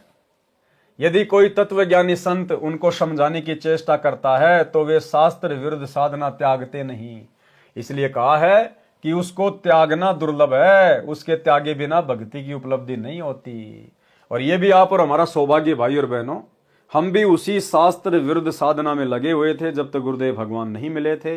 लेकिन आप और हम अति शीघ्र शास्त्र विरुद्ध साधना को छोड़कर गुरुदेव के चरणों में लग गए, ये भी आप और हमारा परम सौभाग्य। अन्यथा आत्माओं से शास्त्र विरुद्ध साधना को छुड़वाना भी बहुत जटिल कार्य है। वाणी नंबर 8 में कहा है कि गरीब संसा तो संसार है, तन पर धारे भेख, मरकब हो है कुम्हार के, सन्यासी और शेख। भावार्थ, भक्ति मार्ग किसका सही है और किसका गलत है, ये शंका पूरे संसार में है। और भगत जन अपने अपने पंथों की पहचान बनाए रखने के लिए शरीर के ऊपर भिन्न भिन्न पोशाक पहनते हैं, या कान चिराकर, जटा सिर पर बाल बढ़ाकर अपने अपने पंथों की पहचान बनाकर साधना करते हैं। तत्व ज्ञान के अभाव से शास्त्र के विपरीत साधना करके हिंदू धर्म के सन्यासी तथा मुसलमान धर्म के शेख कुम्हार के घर गधे बनेंगे, यानी मोक्ष तो होगा नहीं, पशु शरीर मिलेगा। वाणी नंबर 5, गरीब नित ही जामे नित मरे, संशय माही शरीर, जिनका संसा मिट गया सो पीरन सिर पीर। भावार्थ, जब तक शंका का समाधान नहीं होता तो जीव कभी कोई साधना करता है, कभी कोई। जन्म मरण नित्य यानी सदा बना रहता है। जिनको पूर्ण गुरु मिल गया उनकी शंका समाप्त हो गई, वे पीरन के पीर यानी गुरुओं के गुरु हैं, यानी वे ज्ञानी हैं। संसार में भगत यह विचार करके रहे और भक्ति करे। गरीब पंछी घाल्या आलहना, आलना यानी घोंसला, तरवर छाया देख, तरवर यानी पेड़ की छाया देख के पक्षी ने अपना घोंसला डाला। गर्भ जुनी के कारण मन में किया विवेक। भावार्थ, जैसे पक्षी ने गर्भ धारण किया तो विवेक यानी विचार किया, वृक्ष की अच्छी छाया देखकर घोंसला बनाया। इसी प्रकार भाई बहनों को तत्व ज्ञान से पता चलेगा कि भाई यहाँ तो 84 लाख योनियों का दंड भयंकर है। अगर काल की बंद से छुटकारा नहीं हुआ तो तपतशिला का कष्ट, नरक का कष्ट, फिर 84 लाख योनियों का कष्ट। इस डर से फिर वो परमेश्वर की भक्ति में लगेगा, अपनी सुरती, अपना ध्यान परमेश्वर में लगाएगा। जिस प्रकार पक्षी को जब गर्भ होता है तो उसको चिंता बन जाती है, उसने अपना घोंसला डालना पड़ता है। इसी प्रकार जब भगत को तत्व ज्ञान से चिंता बनेगी तभी भगत भक्ति मार्ग पर दृढ़ होकर भक्ति पर लगेगा। वाणी नंबर 23, गरीब जैसे पंछी बन रम्या, संध्या ले विश्राम, प्रातः समय उड़ जाते हैं सो कहिए निष्काम। गुरुदेव समझाना चाह रहे हैं कि भगत को इस प्रकार से निष्काम भाव से भक्ति मार्ग पर जीवन यापन करना चाहिए। किसी भी वस्तु का संचय संग्रह नहीं करना चाहिए, आवश्यकता से ज्यादा जोड़ जुगाड़ नहीं लगाना चाहिए। जैसे पक्षी होता है, रात को किसी भी पेड़ पर जगह देखकर बैठ जाएगा, सुबह उड़ के चला जाएगा, फिर उसका उस पेड़ से कोई लेना देना नहीं होता है। गरीब जैसे पंछी बन रम्या, संध्या ले विश्राम, प्रात समय उड़ जाते हैं सो कहिए निष्काम। भावार्थ, जैसे पक्षी सारा दिन वन में घूमता रहता है, सूर्य अस्त होने के समय, शाम के समय किसी भी पेड़ पर बैठकर रात्रि व्यतीत करता है, प्रातः काल उड़कर चला जाता है, वह उस पेड़ से लगाव नहीं रखता। इसी प्रकार तत्व ज्ञान प्राप्त भगत ने संसार को समझना चाहिए, अपने आवास को सीमित यानी छोटा बनाए। यानी भगत अपना जो घर बनावे, अपना जो मकान बनावे, परमात्मा कहते हैं आवश्यकता से ज्यादा नहीं बनाना चाहिए। 2 कमरे की जरूरत है, 2 मंजिल ठोक दिया, दुनिया भर का मार्बल लगा दिया, चिप्स लगा दिया, किस लिए भैया? छोड़ के जाना पड़ेगा एक दिन, क्यों वो पैसा बर्बाद कर रहे हो? अपने आवास को सीमित यानी छोटा बनाएं, ये उद्देश्य रखें कि सुबह मृत्यु के समय सब छोड़कर उठ जाना है। ये तो अस्थायी ठिकाना है, स्थायी ठिकाना सतलोक है, वहां जाना है। और वहां घर बनाने की जरूरत नहीं, वहां तो बने बनाए महल हैं, बने बनाए महल। इस काल के पास भी नहीं है रहने के लिए ऐसा, वहां परमेश्वर की आत्माओं के पास है। सरलार्थ, वाणी नंबर 1, गरीब बैराग नाम है त्याग का, 5-25 माही, जब लग संसा सर्प है तब लग त्यागी नाही। भावार्थ, 5 तत्व तथा प्रत्येक 5-5 प्रकृति हैं, यानी 5 तत्व हैं और कुल मिला के उनकी जो प्रकृति है वो कितनी है? 25 है। जो कुल 25 है जिनसे शरीर बना है तथा जीव प्रभावित रहता है। यानी इस शरीर में रहते सहते वैराग्य करना है, वैराग त्याग का दूसरा नाम है। जिन भक्तों को तत्व ज्ञान हो जाता है तो उनको वैराग्य हो जाता है। इसी को विरह भी कहते हैं। जब तक संसार रूपी सर्प का विष चढ़ा है, जब तक शंका रूपी सर्प का विष चढ़ा है, वह परमात्मा के प्रति समर्पित नहीं हो सकता, तब तक त्यागी नहीं हो सकता। और भाई और बहनों, ये शंका रूपी विष धीरे धीरे आज वर्तमान में गुरुदेव की संगत में केवल सत्सेवक भाई बहनों का उतर रहा है। आज हमें एक परमात्मा की पहचान हो गई, जबकि हमारे गुरु भाई बहन जो सतलोक आश्रमों से जुड़े हुए हैं, उनको अभी तक यही नहीं पता कि कबीर भगवान कौन है, कहाँ है, क्या कर रहा है। वे तो केवल एक कागज की दाढ़ी मूछ वाली उस नकली फोटो को कबीर भगवान मान रहे हैं। और दूसरी तरफ अपने गुरुजी को भी कहते हैं हमारे गुरुजी परमात्मा हैं, बंदी छोड़ हैं। अरे बंदी छोड़ कोई दो दो थोड़ी होते हैं। बंदी छोड़ भैया वो कागज का टुकड़ा है या सतगुरु रामपाल जी भगवान हैं। तो अभी तक ये शंका भी धीरे धीरे परमात्मा के आशीर्वाद से साध संगति से जुड़े हुए भाई बहनों की ही समाप्त हो रही है।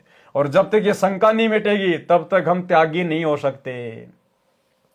भावार्थ है कि यदि घर त्याग कर वन में चले गए और भक्ति विधि सन से रहित नहीं है तो भक्ति व्यर्थ है, तथा घर को कलेश झंझट समझकर वन गए तो सत्य साधना के अभाव में पांचों प्रकृतियों का प्रभाव प्राणी के कलेश का कारण बना रहेगा। इसलिए सत्य भक्ति मिलने पर घर में रहकर विकार त्याग कर मन से भक्ति कर।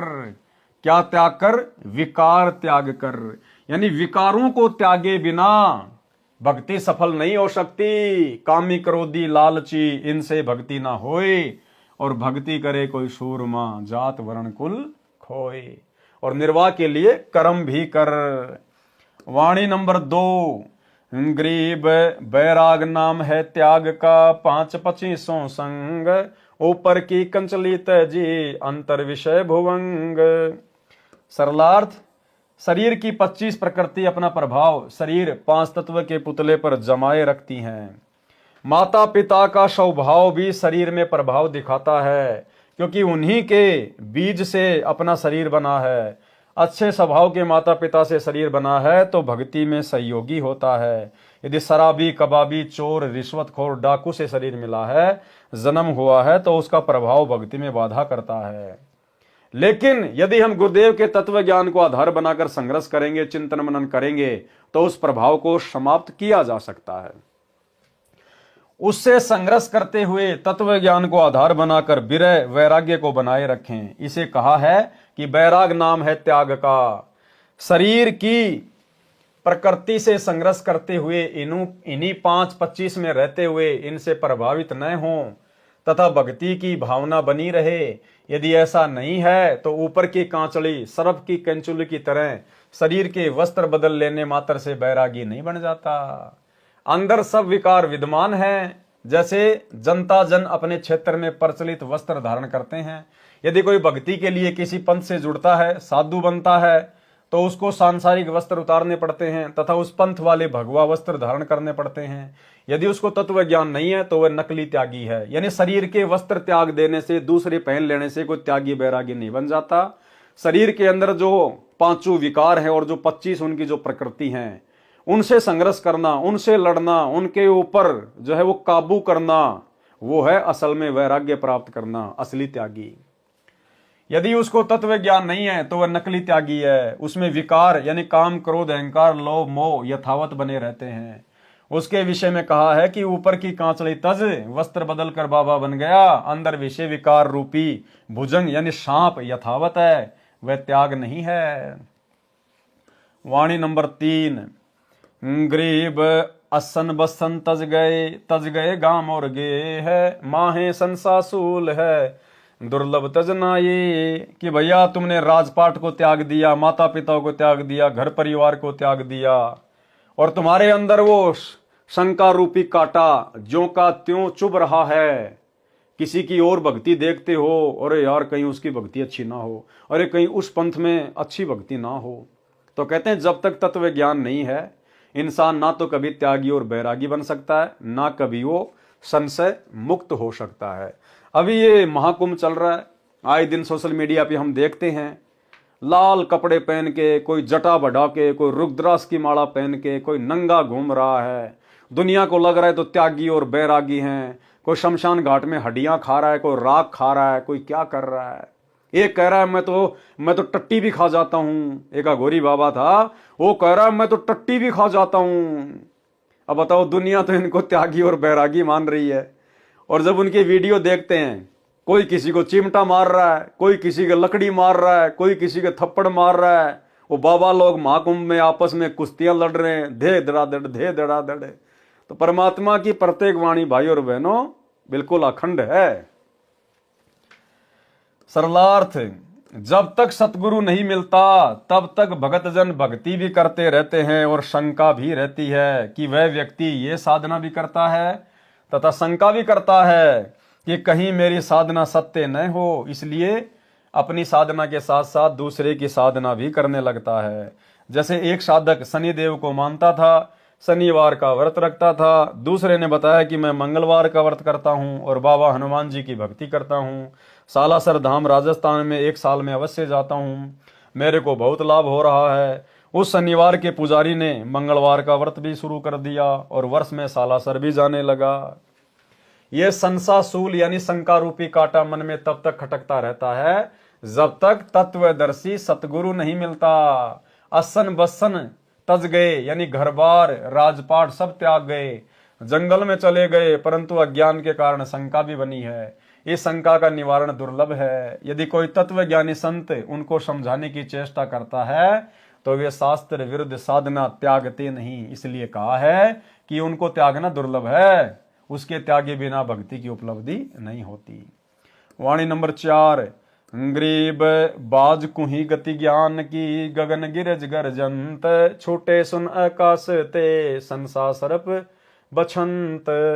सरलार्थ, तत्व ज्ञान की स्थिति बाज पक्षी जैसी है।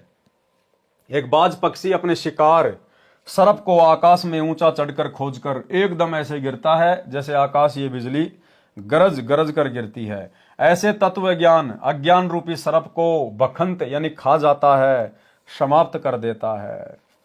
वाणी नंबर 5 का सरलार्थ पहले सारांश में कर दिया गया है। वाणी नंबर 6, गरीब ज्ञान ध्यान 2 सार हैं, तीजे तत्व अनूप, चौथे मन ला 11 है, सो भूपन सिर भूप। परमात्मा कहते हैं ज्ञान और ध्यान, यानी जो ज्ञान हमें गुरुदेव ने दे दिया, जो भक्ति हमें दे दी, उसके ऊपर यदि हम ध्यान लगाएंगे, ध्यान से करेंगे, और तीसरा तत् अनूप यानी पूर्ण परमात्मा, और चौथा मन उस भक्ति पे लगा देंगे तो कहते हैं वो तो राजाओं का राजा है। सरलार्थ, ज्ञान तथा ध्यान भक्ति का सार है, अर्थात तत्व ज्ञान से परमात्मा में ध्यान दृढ़ होता है। ज्ञान बिना ध्यान विश्वास के साथ नहीं लगता। इसलिए परमात्मा प्राप्ति में 2 मुख्य सहयोगी हैं। तीसरा तत् अनूप का अर्थ है परमात्मा पूर्ण है। चौथे मन भक्ति में निरंतर लगा रहे तो वह भगत भक्ति धन का धनी यानी राजाओं का भी राजा है, यानी भक्ति का महाराज है। अब भाई और बहनों, ध्यान उस समय लगेगा जब हमें ज्ञान होगा कि एक परमात्मा कौन है, हमारे गुरुदेव भगवान कौन है, ये क्या शक्ति हैं, पतिव्रता पद की भक्ति क्या है, भक्ति मार्ग में विषय विकार कितने बाधक हैं। जब हमें इन सब बातों का ज्ञान होगा तभी तो ध्यान लगेगा। परमात्मा कहते हैं झूठा ज्ञान ध्यान कहां लाओ, ये वाद विदा चतुराई। परमेश्वर कबीर जी ने कहा है कि कबीर सब जग निर्धना, धनवंता ना कोई, धनवंता सो जानियो, राम नाम धन होए। वाणी नंबर 7, गरीब काशी करोत लेत है, आन कटावे शीस, बन बन भटका खात है, पावत ना जगदीश। सरलार्थ, शास्त्र विरुद्ध साधक नकली स्वार्थी गुरुओं द्वारा भ्रमित होकर कोई जंगल में जाता है, कोई काशी शहर में करोत से सिर कटवाने में मुक्ति मानता है। इस प्रकार की व्यर्थ साधना जो शास्त्रोक्त नहीं है उसे करने से कोई लाभ नहीं होता, यानी परमात्मा नहीं मिलता। वाणी नंबर 8, गरीब संसातो संसार है, तन पर धार भेख, मरकब हो कुम्हार क, सन्यासी और शेख। सरलार्थ, भक्ति मार्ग किसका सही है किसका गलत है ये शंका पूरे समाज में है, और भगत जन अपने अपने पंथों की पहचान बनाए रखने के लिए शरीर के ऊपर भिन्न भिन्न पोशाक पहनते हैं, यानी कान चिराकर, जटा सिर पर बाल बढ़ाकर अपने अपने बेखों यानी पंथों की पहचान बनाकर साधना करते हैं। तत्व ज्ञान के भाव से शास्त्र के विपरीत साधना करके हिंदू धर्म के सन्यासी तथा मुसलमान धर्म के शेख आदि कुम्हार के घर गधे बनेंगे, यानी मोक्ष तो होगा नहीं, पशु शरीर मिलेगा। वाणी नंबर 9। गरीब मन की झीनी नात जी, दिल ही माही दलाल, हरदम सौदा करते हैं कर्म कुसंगति काल। सरलार्थ, तत्व ज्ञान ना होने के कारण मन का सूक्ष्म दोष समाप्त नहीं हुआ। दिल में मन रूपी दलाल बैठा है जो गलती करवाता है। वह प्राणी हर श्वास में जो भक्ति करता है उसके साथ धोखे का सौदा मन करता है। सत्य साधना से मुंह मोड़ता है, व्यर्थ साधना चाहे कितनी ही कठिन हो उसे करता है। जैसे खड़ा होकर या बैठकर तप करना, विकट पहाड़ियों पर चढ़कर किसी मंदिर में धोख मारने जाना, कावड़ लाने के लिए पैदल चलना आदि आदि महा कठिन साधना में कोई आलस नहीं करता। ये धोखे का सौदा मन करता है, ये गलत सत्संग का परिणाम है। वाणी नंबर 10। गरीब मन से ती खोटी घड़े, तन से सुमरण कीन, माला फेरे क्या हुआ दूर कुटुन बेदीन। सरलार्थ, ऐसे व्यक्ति साधु का स्वांग करके मन से खोटी घड़े यानी बुरे विचार करते हैं, यानी गंदी सोच रखते हैं, तन यानी शरीर से सुमरण करते रहते हैं। ऐसे माला फिराने से कोई लाभ नहीं होता। दूर कुटुन बेदीन यानी हे धर्महीन खोटे व्यक्ति, परमात्मा ऐसे व्यक्ति से दूर है, कभी नहीं मिलेगा। दास ने यूट्यूब पर वीडियो में देखा, एक महात्मा जी कुंभ के मेले में मोटी सी रुद्राक्ष की माला फेर रहा है और एक आदमी को दूसरे हाथ से लठों से मार रहा है। तो परमात्मा की वाणियां बिल्कुल सत्य है।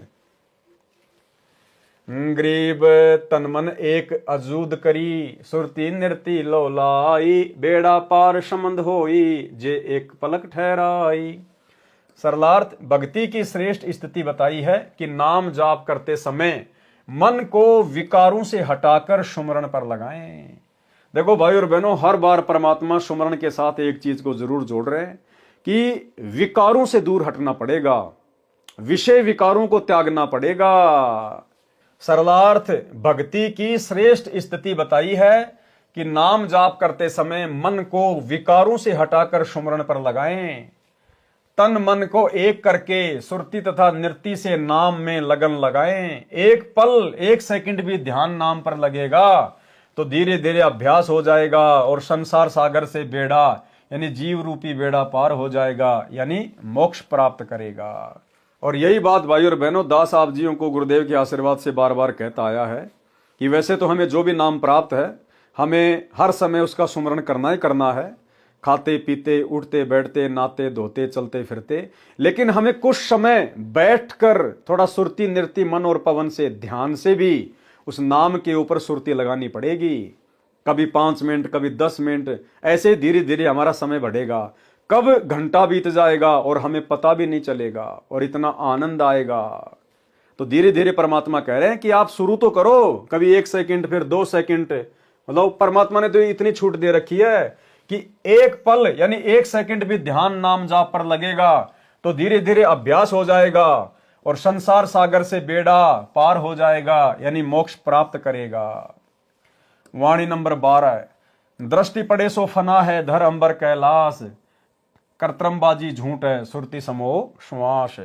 सरलार्थ, जो कुछ आप देख रहे हो यानी खेत खलिहान बाग बगीचे पर्वत झरने वन दरिया गांव शहर जीव जंतु राजा मानव चांद सूर्य तारे ग्रह नक्षत्र आदि आदि सब फना यानी नाशवान है। शिव जी का घर कैलाश पर्वत पर है, वह कैलाश पर्वत भी नष्ट होगा। ये सब झूठी बाजी है, संसार सब झूठ है, एक शोपन के समान है। इसलिए श्वास श्वास से स्मरण नाम जाप करो, संसार को असार मानो, परमात्मा की भक्ति करो, अपना कल्याण कराओ। वाणी नंबर 13। गरीब सुरती श्वास को एक कर कुंज किनारे लाई, जाका नाम वैराग है 5-25 खाई। सरलार्थ, श्वास से नाम जाप करते समय सुरती यानी ध्यान को उसी नाम सुमरण पर लगाना, ये श्वास सुरती एक करना है। कुंज कमल अंतिम 9वें कमल के निकट ध्यान को पहुंचाएं, यानी सतलोक के किनारे ध्यान को पहुंचाएं।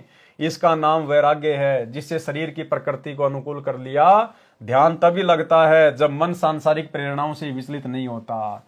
ध्यान हमारा भक्ति में नाम जाप पर कब लगेगा क्या कह रहे हैं गुरुदेव? ध्यान तभी लगता है जब मन सांसारिक प्रेरणाओं से विचलित नहीं होता। और मन सांसारिक प्रेरणाओं से विचलित कब नहीं होगा? जब हमें अपने गुरुदेव पर दृढ़ विश्वास होगा, पूर्ण विश्वास होगा, और अन्य किसी को भी परमात्मा नहीं मानेंगे। उसके बाद गुरु अपनी मेहर बख्शेगा, एक विशेष आशीर्वाद गुरुदेव भगवान हमारे ऊपर बख्शेंगे। उस आशीर्वाद की शक्ति से हमारा मन विचलित होने से बचेगा और हमारा ध्यान सुमरण में लगेगा। गरीब 5-25 भून कर बिरह अग्नि तन जार, सो अविनाशी ब्रह्म है खेले अदर उधार। सरलार्थ, शरीर की प्रकृतियों को परमात्मा प्राप्ति के तड़फ रूपी अग्नि में जलाकर दृढ़ रहें, वह अमृतत्व प्राप्त करता है। वह जीव पीव के गुणों युक्त अमर हो जाता है। वह अधर उधार यानी सर्वोपरि स्थान सतलोक में आनंद से रहता है, खेलता है यानी मौज मस्ती करता है। इसी विषय में संत गरीबदास जी की वाणी है। गरीब अनंत कोटि ब्रह्मा आए, अनंत कोटि भय ईश, साहिब तेरी बंदगी से जीव होत जगदीश। गरीब त्रिकुटी आगे झूलता, बिन ही बास बरत, अजर अमर आनंद पद परख सुरति निरत। सरलार्थ, परमात्मा अन्य वेश में त्रिकुटी कमल में रहता है। अब देखना भाई और बहनों, ध्यान देना, परमात्मा अन्य वेश में त्रिकुटी कमल में रहता है। अब परमात्मा चलो मान लेते हैं दाढ़ी मूछ वाला कबीर जी है। क्या कह रहे हैं? परमात्मा अन्य वेश में त्रिकुटी कमल में रहता है। अब गुरुदेव तो बार बार हमें यह कहते हैं कि जब तुम त्रिकुटी पे जाओगे तो परमात्मा तुम्हें मेरे रूप में मिलेगा। और यदि कोई मानता है कि परमात्मा अपने सतलोक वाले रूप में रहते हैं त्रिकुटी पर, तो क्या कह रहे हैं? ध्यान से सुनना। अब परमात्मा अन्य वेश में त्रिकुटी कमल में रहता है। बिन ही बांस बरत का भावार्थ, बिना छत्र मुकुट व सिंहासन के त्रिकुटी में परमेश्वर जी सतगुरु रूप में बैठे हैं। सिंहासन पर त्रिकुटी में परमात्मा कौन से रूप में बैठे हैं? सतगुरु रूप में बैठे हैं। अब भाई हमने फैसला करना पड़ेगा, नहीं तो धोखा खा जाएंगे। अब यहां गुरुदेव ने कह दिया कि वो परमात्मा बिना सिंहासन के, बिना सिर पे मुकुट के, वो त्रिकुटी में बैठा है सतगुरु रूप में। तो कौन से सतगुरु रूप में? एक है सतलोक वाला रूप, जिसको भाई बहन मानते हैं, वो दाढ़ी मूछ वाला फोटो वाला जो कबीर जी। दूसरा सतगुरु रूप है सतगुरु रामपाल जी भगवान। और गुरुदेव हमें बार बार कहते हैं कि जब तुम त्रिकुटी पे जाओगे तो परमात्मा मुझदास के रूप में मिलेगा। और यहां क्या कह रहे हैं? वो परमात्मा त्रिकुटी पर बिना छत्र के, बिना मुकुट के बैठा है। तो हमारे गुरुदेव बिना छत्र के, बिना मुकुट के हैं। और इसी सतगुरु रूप में कबीर भगवान हमें वहां त्रिकुटी में बैठे हुए मिलेंगे, क्योंकि इनके अलावा और कोई कबीर नहीं, कोई भगवान नहीं। यही सतगुरु रूप में कबीर परमात्मा त्रिकुटी पर बैठा हुआ है। त्रिकुटी में परमेश्वर जी सतगुरु रूप में रहते हैं। वह परमेश्वर सुखदाई आनंद कंद है, अजर अमर है। उसको सत्य नाम के जाप से, सुरति नृत्य से भगत परख जांच करता है। सतनाम के जाप से, सुरति नृत्य से भगत फिर उसको पहचानेगा। कैसे पहचानेगा? कि भाई धरती पे भी गुरुजी थे और त्रिकुटी पे भी गुरुजी बैठे हैं और ऊपर भी मुझे गुरुजी लेके जा रहे हैं। तो फिर और कबीर भगवान कौन है? फिर और कबीर भगवान कौन है? और इन सब बातों पर विचार करके हमने वर्तमान में अपने गुरु को परमात्मा मानना पड़ेगा। जब गुरुदेव भगवान हमें कहते हैं कि बच्चों जब तुम त्रिकुटी पे जाओगे तो कबीर परमात्मा तुम्हें मेरे रूप में मिलेगा। जब त्रिकुटी पर कबीर भगवान यदि कोई और है और वो हमें सतगुरु रामपाल जी के रूप में मिलेंगे, तो भाई फिर आज वो परमात्मा संत रामपाल जी के रूप में क्यों नहीं हो सकता? त्रिकुटी पे हम कौन सा उनका ऑपरेशन करके चेक करेंगे? शरीर को फाड़ के चेक करेंगे कि इसके अंदर कौन सा भगवान बैठा है।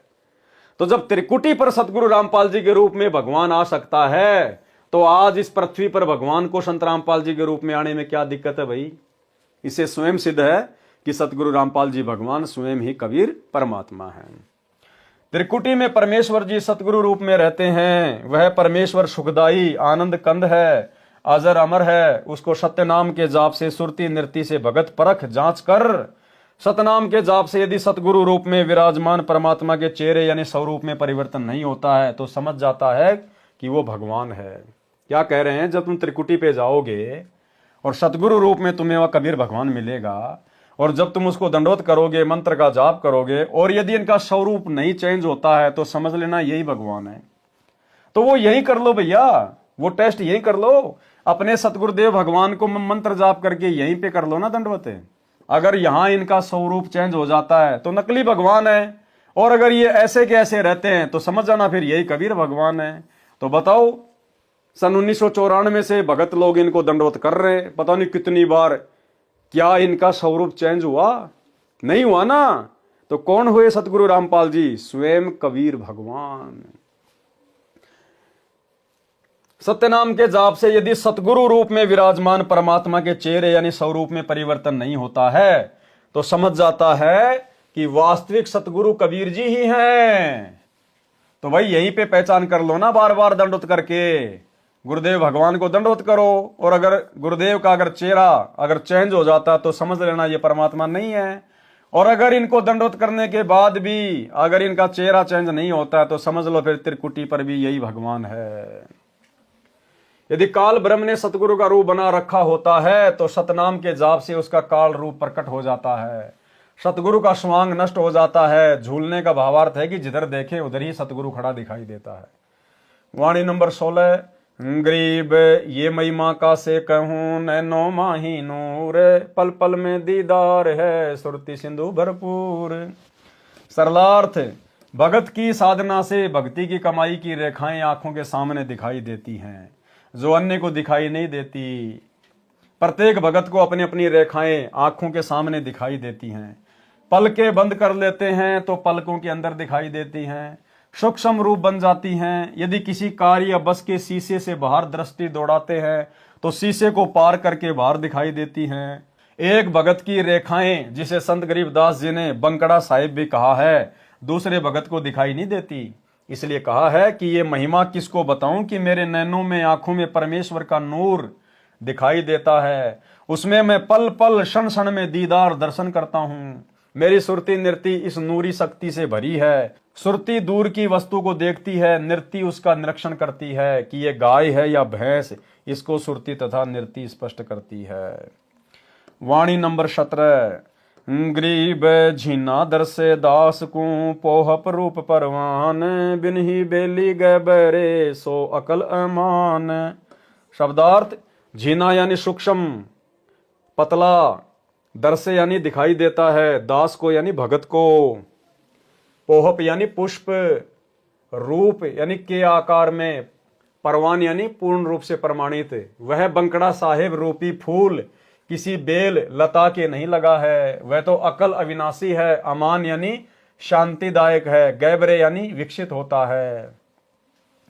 सरलार्थ, भक्तों को वह सूक्ष्म रूप बंकड़ा साहिब रूपी फूल दिखाई देता है, वह बिना लता यानी बेल के विकसित होता है। जिस भगत को वह भक्ति की कमाई रूपी रेखाएं दिखाई देती है वह मोक्ष का अधिकारी हो चुका है। क्या कह रहे हैं गुरुदेव कि जिन भक्तों को अपनी आंखों के आगे काली काली रेखाएं दिखाई देती हैं, किसी को मक्खी जैसी, किसी को स्प्रिंग जैसी, वो जिधर भी देखेगा वो उधर ही जाएगी, ऊपर देखेगा ऊपर, नीचे देखेगा नीचे, आंखें बंद कर लेगा तो भी उसको वो दिखाई देंगी।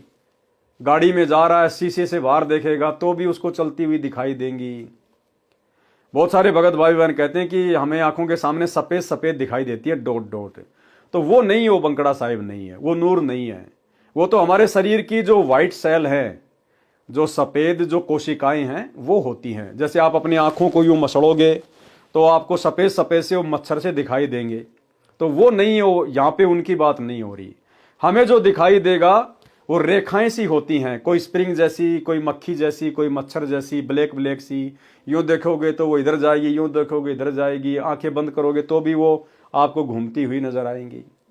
तो परमात्मा कहते हैं कि वो इस बात का प्रतीक है कि गुरुदेव भगवान पल पल तुम्हारे साथ हैं। तुम्हारी आंखों में नूर के रूप में बैठा हुआ परमात्मा, उस भगत को एक क्षण भी परमात्मा अपने से दूर नहीं करता है। और ये कुछ भक्तों को उसके पिछले जन्मों की भक्ति के कारण भी दिखाई देती हैं। जो अनुपदेशी हैं, जगत वाले हैं, उनको भी दिखाई देते हैं। और जिनको नहीं दिखाई देती फिर वो सतगुरु से उपदेश ले लेते हैं। तो मंत्रों का जाप करने के बाद जैसे जैसे भक्ति उनमें समाएगी वैसे उनको दिखना शुरू हो जाएगा। ये सबको होगा, किसी को पहले किसी को बाद में, धीरे धीरे परमात्मा सब पे दया करते हैं। दास को तो ये बचपन से ही दिखाई दिया करते थे।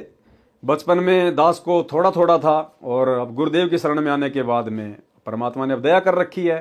तो पहले दास समझ नहीं पाता था कि ये क्या घूमता आंखों के आगे। कभी एकांत में चारपाई पे लेटा होता था। उस समय तकरीबन दास 7वीं या 8वीं में अपनी पढ़ाई करता था।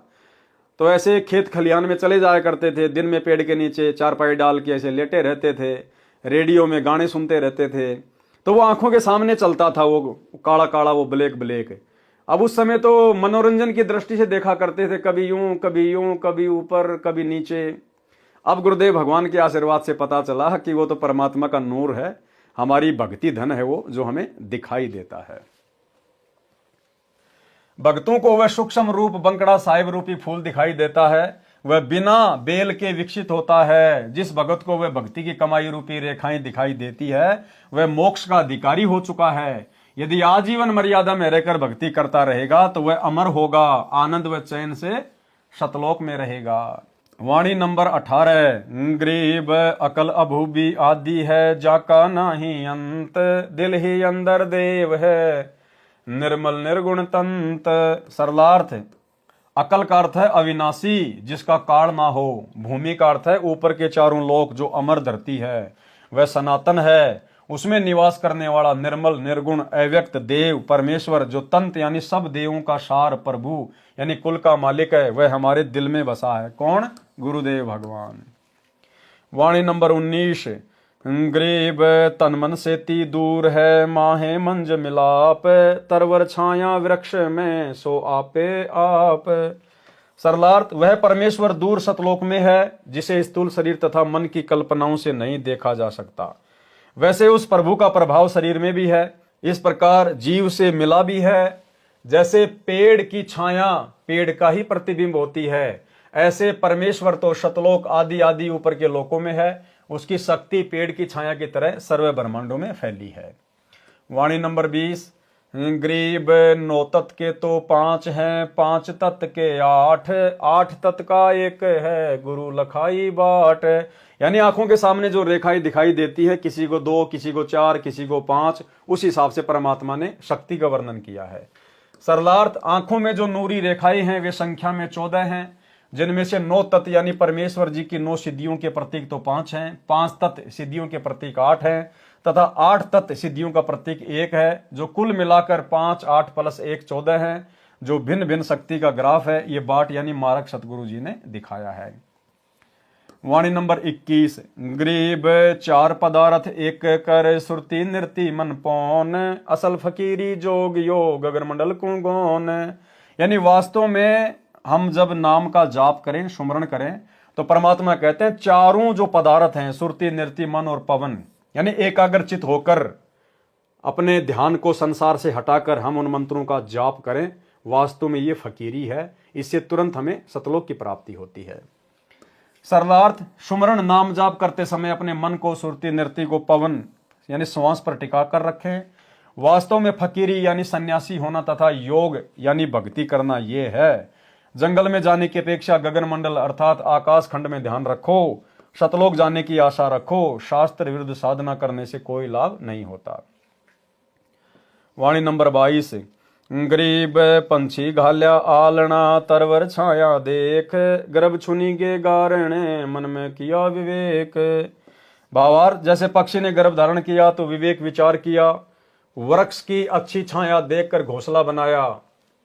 वाणी नंबर 23। गरीब जैसे पंछी बन रम्या, संध्या ले विश्राम, प्रात समय उठ जाते हैं, सो कहिए निकाम। भावार्थ, जैसे पक्षी सारा दिन वन में रमता घूमता है, सूर्य अस्त होने के समय शाम के समय किसी भी वृक्ष पर बैठकर रात्रि में समय व्यतीत करता है, प्रातः काल उड़कर चला जाता है, वह उस पेड़ से लगाव नहीं रखता। इसी प्रकार तत्व ज्ञान प्राप्त साधक को संसार असार समझना चाहिए। अपने आवास को सीमित यानी छोटा बनाए, ये उद्देश्य रखे कि सुबह के समय यानी मृत्यु के समय सब छोड़कर उठ जाना है। ये तो अस्थायी ठिकाना है, स्थायी ठिकाना तो शतलोक में है। वाणी नंबर 24। गरीब जाके नाद न बिंद है, घटमट नहीं मुकाम, गरीब दास सेवन करे आदि अनादि राम। सरलार्थ, जिस परमेश्वर का शरीर 5 तत्व से निर्मित नहीं है, उस परमेश्वर को वही प्राप्त कर सकता है जिसने नाद यानी वचन के शिष्य रूपी परिवार को तथा बिंद यानी शरीर के परिवार को अपना न मानकर परमेश्वर के बच्चे माने हैं। उन पर अपना दावा नहीं करता, जिनको काल के लोक में अपना कोई ठिकाना दिखाई नहीं देता। संत गरीबदास जी कहते हैं कि आदि अनादि यानी सर्वप्रथम आदि सनातन परमात्मा की सेवा यानी भक्ति वही करेगा, उसी को उसकी प्राप्ति होगी। स्वामी रामदेवानंद गुरु महाराज जी की असीम कृपा से विरह चेतावनी के अंक का सरलार्थ संपूर्ण हुआ। सत साहेब। इसी प्रकार पूज्य गुरुदेव सतगुरु रामपाल जी परमेश्वर जी के आशीर्वाद से विरह चेतावनी का अंक संपूर्ण हुआ। बोलो सतगुरुदेव भगवान की जय हो। तो भाई और बहनों, आज के वीडियो में केवल इतना ही। परमेश्वर के आशीर्वाद से इसी प्रकार धीरे धीरे आगे बढ़ेंगे। जितनी परमेश्वर ने हमें भक्ति की खुराक खिलानी है, परमात्मा उसी हिसाब से खिलवाएगा। तो किसी किसी वीडियो में परमेश्वर हमें भक्ति से संबंधित बहुत सारी खुराक खिला देते हैं, किसी किसी वीडियो में परमात्मा नॉर्मल तरीके से अपना ज्ञान समावेश करते हुए चलते हैं। तो जैसी गुरुदेव भगवान की मौज, जैसी उनकी रजा, वो जितना चाहेंगे उतना ही हमारे को भक्ति मार्ग में खुराक खिलाएंगे, जो हमारे लिए बिल्कुल परफेक्ट होगी। तो आज के वीडियो में केवल इतना ही। कल रात्रि फिर से जुड़िएगा। तब तक गुरुदेव भगवान हम सबको आज्ञा दें, इजाजत दें, आशीर्वाद दें। बंदी छोड़ सतगुरु रामपाल जी भगवान की जय हो।